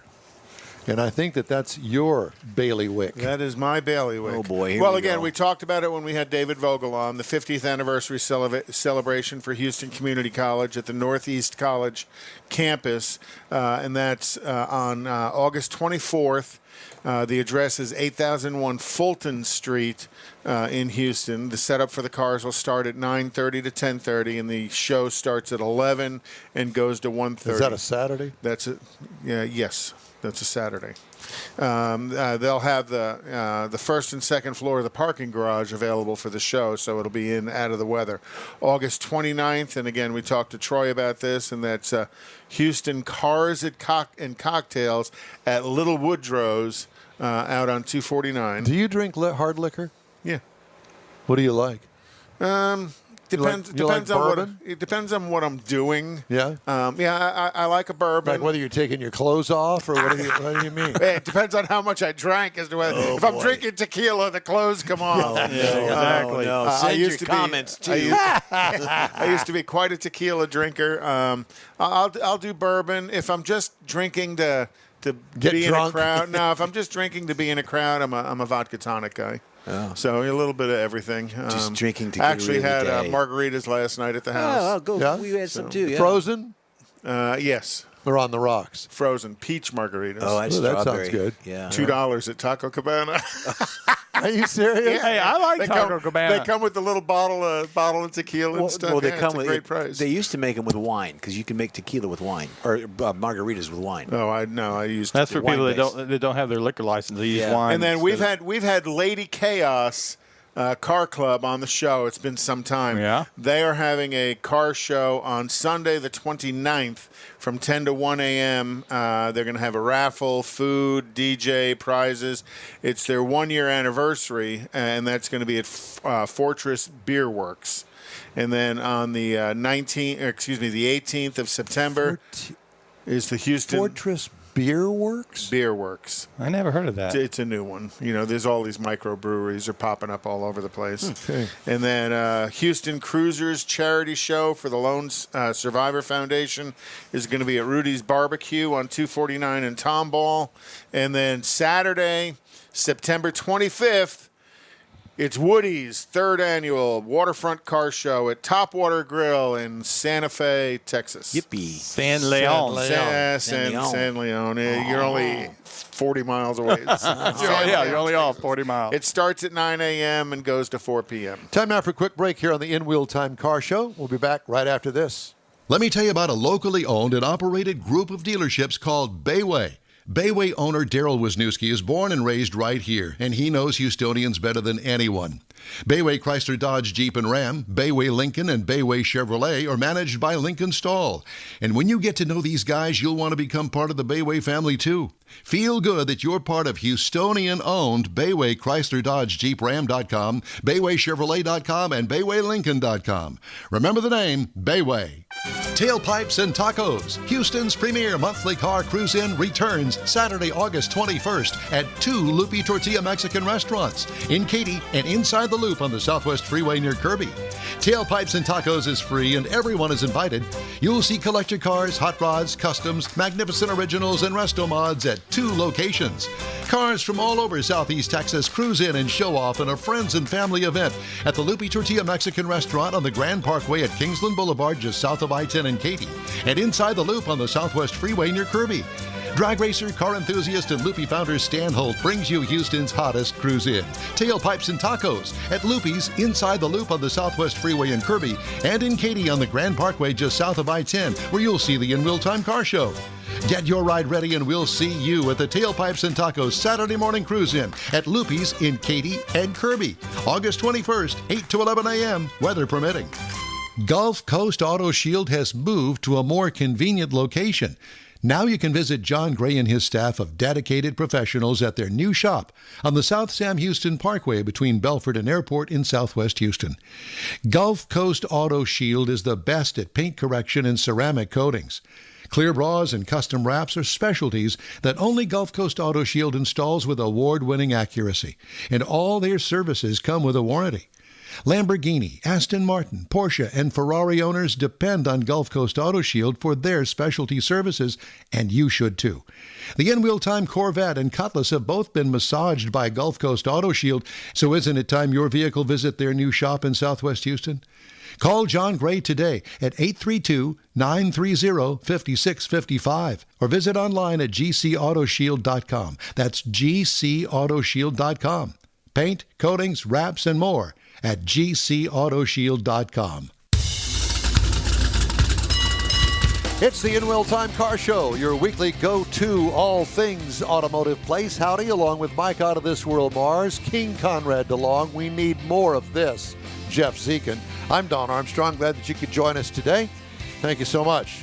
It is a hot, sticky Saturday out in Houston, Texas. I'm here to tell you. Yeah. Speaking of hot and sticky, here he is, direct from Emmons Motors. Ladies and gentlemen, Mr. Gary Emmons himself. How in the heck are you, sir? Look at you all dressed up and everything. Good to see all of you. And Jeff, I'm glad to see that you finally got a seat at the table. Thank you very much. Thank you. Exactly. How the heck are you, my friend? Oh, everything's good. We are just so busy. We have so much inventory. Oh, that's good. And just, this thing it's a monster. It's a far cry from what it was years ago at a little bitty, makeshift house into an office building on an acre and a half of land, Well, and you say that your inventory is large. I have to ask, that's unusual because used cars are at a premium, both trying to buy them, find them, and then ultimately sell them. Right. Well, we had talked before.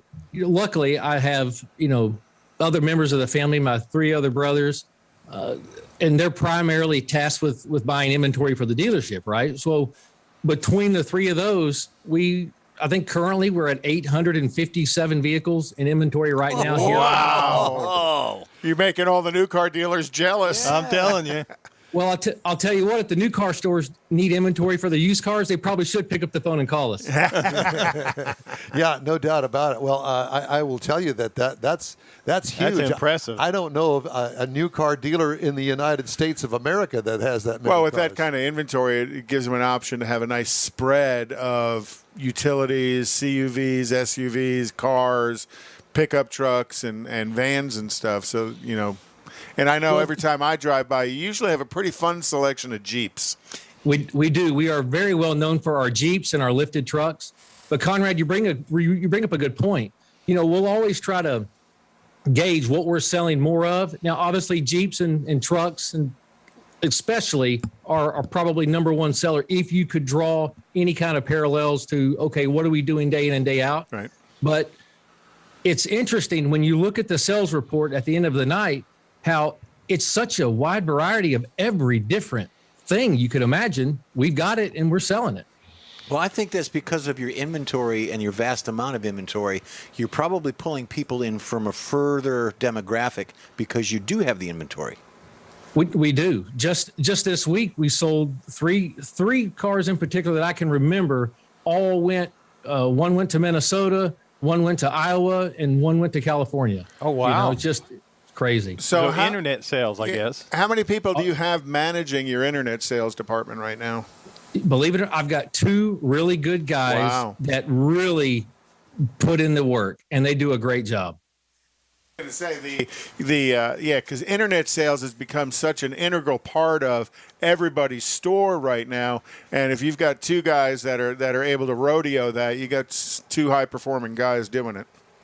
That you got it. And what happens? They're primarily tasked with just getting the inventory online with good quality photos. But obviously, when the phone rings and email leads come in, depending on how many salespeople we have at the time, we always try to staff 15 to 18 if it's possible. They're the ones with the heavy burden of, doing the walk around videos, right. the whether it's Zoom or FaceTime or whatever. They're the one that's really doing all the heavy lifting after the initial finding of the vehicle online.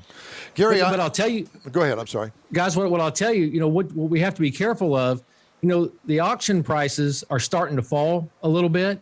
So here we have a lot of inventory, but you got to be careful because, you have to sell in the same market that you purchased the inventory in. Otherwise, you're going to be left with a really upside down. Yeah, big time, right? So I believe, if I'm correct, the Manheim auction prices have fallen the last 8 weeks, right? The last 2 months, the prices have steadily declined.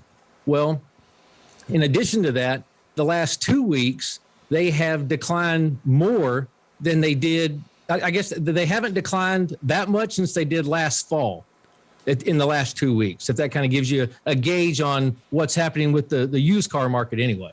So you have to have selected the right vehicles for inventory, and you have to turn them so that your inventory stays, I'll say, in sequence with your purchasing, again, so you don't get caught upside down and stuff. So that's pretty important. You got to have some smart folks buying, paying attention to what the market's doing. Automotive News here just recently published a story about car dealerships, with lack of a better term, all car dealerships, in turning used car inventory. And I did not realize that in refurbishing these used cars, that having them in the shop more than 2 days is not kosher. They need to get those cars in the shop, get them repaired, get them cleaned up, get them ready to resale within 2 days. Otherwise, they're losing money. Yeah. In a perfect world, yes. I've got a friend of mine that owns a couple of dealerships in Louisiana, and we were sharing stories. He's actually another fellow racer. We were sharing stories about how long does it take you from the time you acquire the vehicle to the time it makes it to your front line. He said if he doesn't make his within 3 days, he's really trying to demand answers, right? Right. Ours is just because we have so much going on, it's a lot longer than that. But for example, right now, I have 157 vehicles in line just for detail. We had to hire an outside detail company to come in to assist our 15 detailers that we currently have on staff. Wow. Just to keep up. So it's always a heavy push. If you have to be paying attention the entire time, or you're going to lose a lot of money. Well, not only that, but I mean, you've got to be able to do a good job so when the car gets up to the front line, that it is prepared just like all the rest of them and ready for sale, and they don't have, ripped upholstery or a bad carpet in or even them. just dirty. I mean, dirty. It's got to have that wow factor when they open the door. You don't want it to have a funky odor either, you know. Yep. Yeah. Back before COVID hit, the brothers that were going to the actual auctions, talking to other dealers there that were buying vehicles for their lot or buying as wholesalers for somebody else's lot, they all made fun of us because when we would discuss about who was looking at what car and what they were going to bid on it, right, we would have more reconditioning costs than they would factor on the same car. And then they would say, what are you talking about? So we would compare reconditioning notes. And they laughed like, you guys do all that? You're crazy. We don't do any of that. We just put it on the front line. Well, and I think that's why our reputation has followed us year after year after year, because people know that when they buy a car from our dealership, they know the quality they're going to get. Right. I don't believe in selling stuff with ripped upholstery, worn out tires, bad brakes. We probably do even more little cosmetic touch up on the paint more than we should. If the bumpers have a little bug spray, a lot of guys, they'll just, because it won't show up in pictures, right? They'll just leave it, put it on the front line and let it go. We won't. We won't paint the bumpers on the car. We'll take the bumpers off the car, spray them, and put them back on, because that's the way we'd want it done if it was our own personal car. And it's that quality of car that you deliver to your customers is what brings them back. And I have to chime in here and say, to me, I would rather pay a little bit more money for that kind of detail. Mm-hmm. I'm spending a lot of money on a car, $20,000, $30,000, even $40,000 on a used car. That's a lot of money. I want to have the bumpers looking good. Yeah, it's the value. You're right. Not only the value of the service that you get. Keep in mind, at our dealership, we do the 300-mile low price guarantee. So not only are you still getting the level of service and the quality of the pre-owned car, but you're also still getting it at a price. If you give me an honest comparison and go apples to apples, I'm still going to be cheaper than the guy down the road that needs a little bit more money, a little more TLC invested in it. Yeah. So with your 800 plus vehicles in inventory, roughly, and I know it kind of moves around, how many do you sell a month? Last month we sold just a little shy of 285 cars, and that's retail. That's not wholesale stuff. Okay, so you're turning your inventory a little bit less than every 60 days. Correct. Okay, which is market. That's kind of market It's sensitive. probably ahead of the normal market. It's ahead of the curve. Well, you're ahead of the curve because He's you got have the inventory, right. You know, the struggle everybody else has is they don't have inventory, and because of that, they worry about having the next car, so they're not as willing to wheel and deal on this one. Right. Okay, now let's change hats. Let's talk about drag racing, shall we? Yeah. We're waiting for the Wally to slide in behind you. Where's Wally? Yeah. So go ahead. We have a race next weekend, a national event in Topeka. I heard you guys make the announcement earlier on your show. Yeah. That's our next national event that we're slated to attend. After that, the next national event will be obviously the U.S. Nationals. That's the one where we had the two Wallies that Terry and Jerry both won stock and super stock last year. So we're going to go back and always defend. You can never have enough Indy wins, right? Never. Yeah. So we're going to try and take another swing at that again. My brother Jerry, actually, he's going to give it depending on how Topeka goes and how Indy goes, he's going to give it a run for the world championship. He's currently number 2 in the NHRA Division 4 point standings in stock, but he's going to run for the world championship. Depending on the outcome of the next race, maybe 2 races. Wow. Nice. So, well, good luck on that. Yeah. I wanted to talk to you as a racer. What do you think about the Baytown track shutting down in the spring? Thing, Don. You know, obviously, we've been spoiled for a long time, having it so close. We always had a divisional race. If we wanted to go test and tune our cars, it was an easy 30-minute drive to the track. The track was always prepped just perfectly. So it's going to be a real big disappointment not to have that race here anymore. And obviously, in Houston, there's a lot of drag racing fans. You know, you can look in the stands and see how many people love the sport on Sunday or even when they had Friday night qualifying, right? So it's very disappointing. It's going to be tough. It's going to be a culture shock, actually. When you want to test, you're going to have to, either go to an 8th mile track or close by, or maybe even I hate to say it, but even like drive 3 or 4 hours to Dallas and test at the Texas Motorplex. Right. You don't want to do that, but it's going to be tough. And I hate it. I hate that the track's not going to be there, but obviously as a businessman, I understand why they did it. If I'm in the same position, I'd make the exact same decision that they made. Well, sure. There is plenty of room on the billboard for Emmons Motors Speedway, and I'm thinking, somewhere where you just pick a place. I'm thinking Angleton, somewhere down south, closer to the coast. Property still available down there. Emmons Motors Speedway's got a ring to it. Yeah. I'll tell you, this business is hard enough. The last thing I want is to have to deal with a racetrack. Run it by your brothers. I know where there's fixing to be a really good track manager available in about a year. Yeah. Austin Hayward, he's one of the best. There's no question.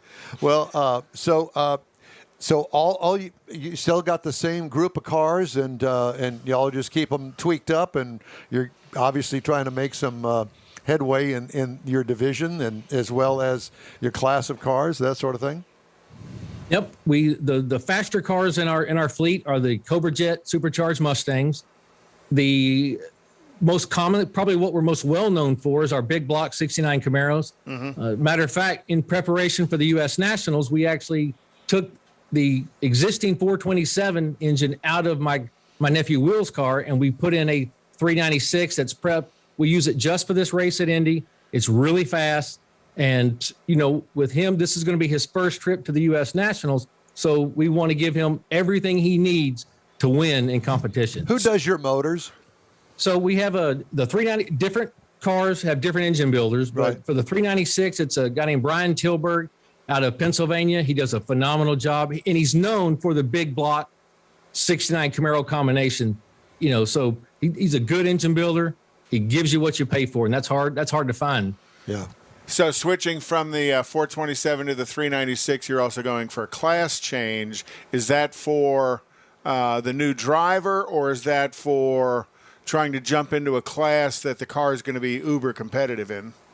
That's a great question, Conrad. So with the 427, it'll stay in the same class that the car runs in, but the weight is different. You have to carry a different amount of weight. Because of the different cubic inch, yeah. That's right. So, but right now, the 396 combination we have, we think we've been running that a little longer, and we think that's just a better combination to go to Indy with in case we have to run another car in the same category, and they call like a heads-up run. Right. You know, we obviously want to have everything we could possibly have for that run if it comes down to it. Okay. Oh, cool. As a matter of fact, a couple of years ago, Jerry lost in the final round at Indy. Not obviously he won last year, but prior to that, in the semifinal round. So imagine you're down to the last 4 cars at the U.S. Nationals, right? Heads up run. If you don't get by, you're not running for the championship trophy, right? Yeah. So it was a phenomenal semifinal race. We actually streamed it live from our Facebook feed, and it was one of the most highly followed and watched events we've had in years on our Facebook feed. Kind of like an in-wheel time event. Yeah. I'll tell you what, Don, you've been to Indy, I'm sure, haven't you? Yes, sir, I have, yes. Yeah, it's just an experience like no other. That's true. Remember being a kid, my dad taking his single car hauler with his race car on the back of it. It was a single cab truck. I remember standing out with him by the curb with his suitcase. He put the suitcase in the race car, and 2 of his buddies rode with him. 3 guys in a single cab truck all the way to the U.S. Nationals. And that truck wouldn't go over 55 miles an hour, right?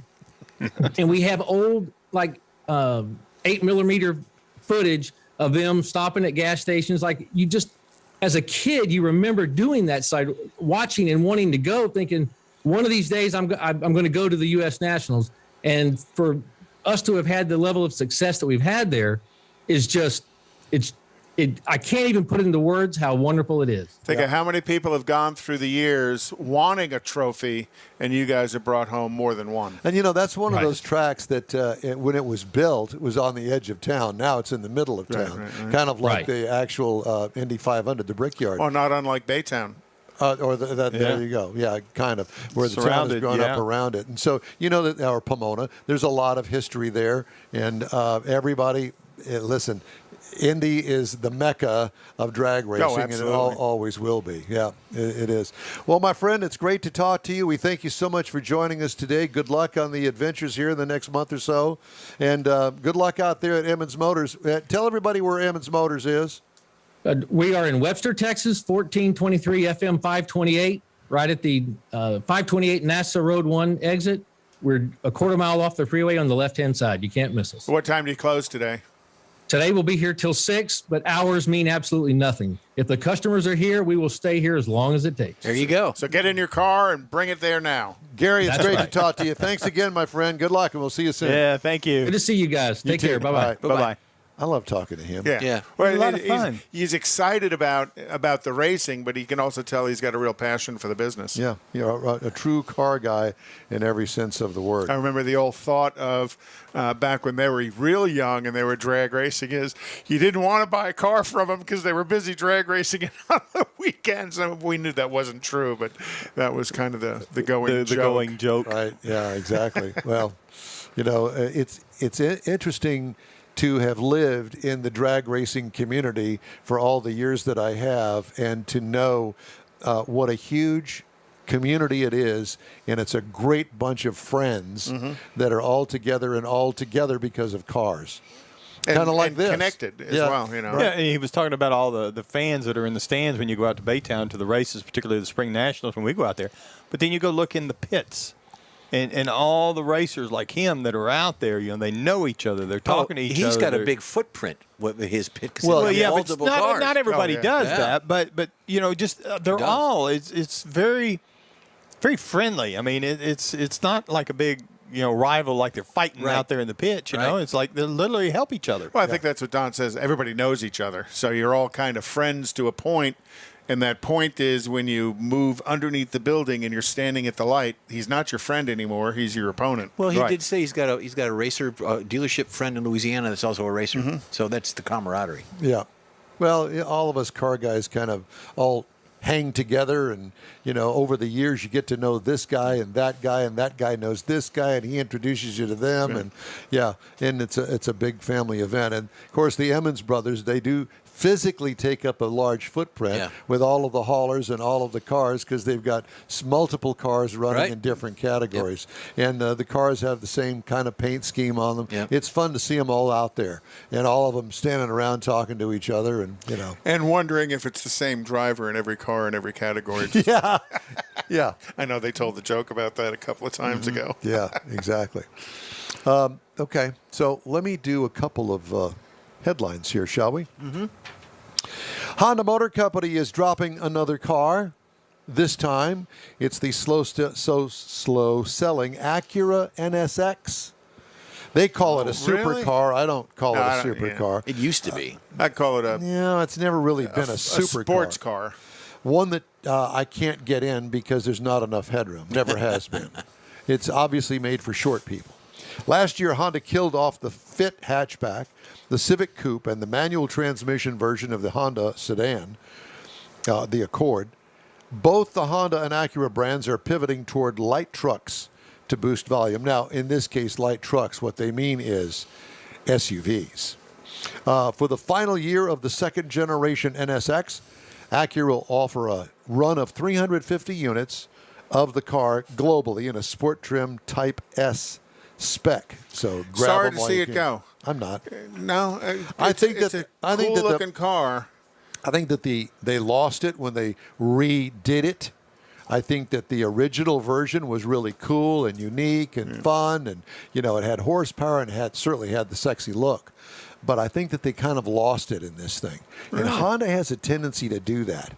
In some of they have brilliant designs that come out, and then they change it when they update it, and it kind of turns into a frump. It's like, what is that about? But that Acura, now there's a car. New cars will be required to have technology to detect drunk drivers and a system to keep children from being accidentally left in vehicles on hot days under a series of long-sought safety measures included in the infrastructure bill awaiting a vote in the U.S. Senate. Other provisions included in the 2,702-page bill are a mandate for automatic emergency braking and crash avoidance systems for new cars and rear guards for semi-trailer trucks to keep the passenger compartments of cars from being crushed in rear impact collisions. That is a long time sounds like coming. infrastructure to me. The number of U.S. traffic deaths rose by 7.2% from the previous year, despite a 13.2% decrease in the vehicle miles traveled. And I bank that on the fact that there's fewer cars and people are speeding more. Now, on the Beltway, the speed limit is now 80. Posted? No, not posted. That's how fast they're going. Keep from getting run over. And I'm serious. And this has just been this summer. In the past 3 months, has this phenomenon started? Well, I've noticed 80. people are speeding a lot too. Because there's less cars in the way. No, there's not. Matter of fact, I had one pass me at doing at least 95. Yikes! And they definitely got pulled over, and wouldn't surprise me if they got put to jail. Is it because 20 over will get you to jail. Yep, jail time. Yeah. And then they got all the folks that are the drivers that are going the wrong way. There's there's been a rash of that lately. How scary is that? Here's one for you. Auto mechanics working at 56 Chicago area car dealerships went on strike last Monday after voting to reject a proposal for a new contract. The employees in question work at stores that are part of the New Car Dealer Committee of Chicago of 2021, also known as the NCDC, some sort of, cockamamie union thing. ACDC, that's it. Sounds like a highway to hell. I'm telling you. We're going on the highway to hell. And nobody's going to fix your car on the way. New York International Auto Show has bells. been canceled a little more than 2 weeks before it was set to start as COVID-19 Nice cases timing. spread. And after state and local officials announced new safety measures and a corrupt governor who is groping all of his women friends, it marks the second straight year the show has been canceled because of the coronavirus. When did that Because of the happen? governor. J.D. Power confirmed, they're afraid that he's going to go there and grope all the females. Confirmed that the Auto Forum New York, scheduled for August 18th, is also canceled. So that's the latest in that department.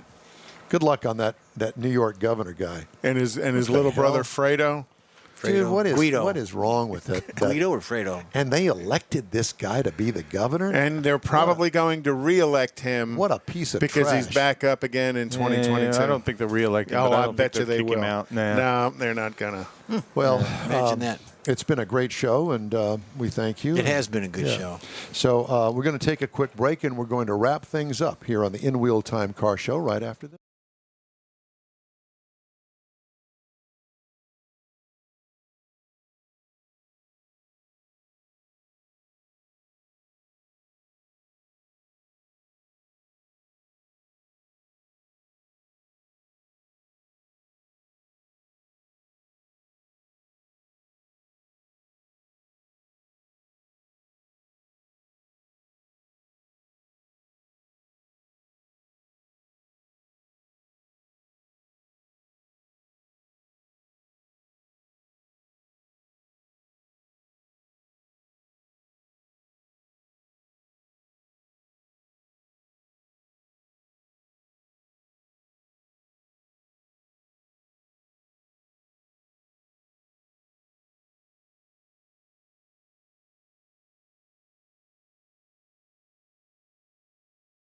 Grand Parkway at Kingsland Boulevard, just south of I-10 in Katy, and Inside the Loop on the Southwest Freeway near Kirby.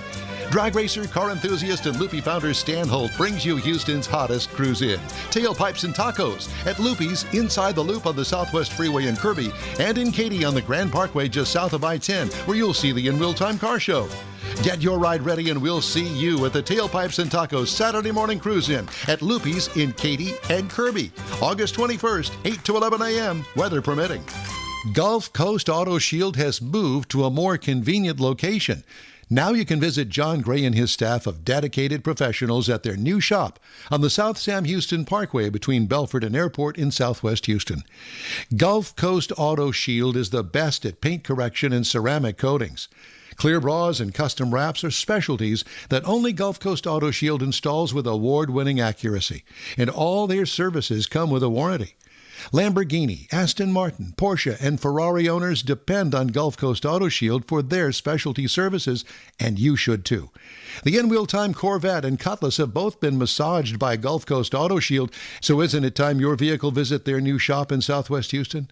Call John Gray today at 832-930-5655 or visit online at gcautoshield.com. That's gcautoshield.com.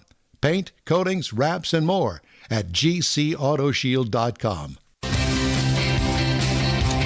Well, that's a wrap for another episode of the In Wheel Time Car Show. Hey, when you're on Facebook, please give us a like. Tell your friends about us and share our junk, if you will. You'll get Conrad's unicorn hunting features along with all things automotive all week long. The In Wheel Time Car Show streams live on Facebook, YouTube, Twitch, and on InWheelTime.com every Saturday, 8 to 11 Central. Podcasts are available from your favorite podcast outlet 7 days a week. Special thanks to all of our guests today. The In Wheel Time Chief Engineer is David Ainsley. Our marketing manager and video technical director is the We Need More Jeff Zekin. For booking agent and podcast man, Mike Out of This World Mars, and his royalty, King Conrad DeLong, I'm Don Armstrong. Hey, if you missed any of our Saturday live broadcasts, catch the 30-minute podcast segments that are updated daily on your favorite audio and video streaming platforms. Today's show was produced by Question Mark and the Mysterians. Have a great weekend. Stay cool, like you know you are. We'll see you next week.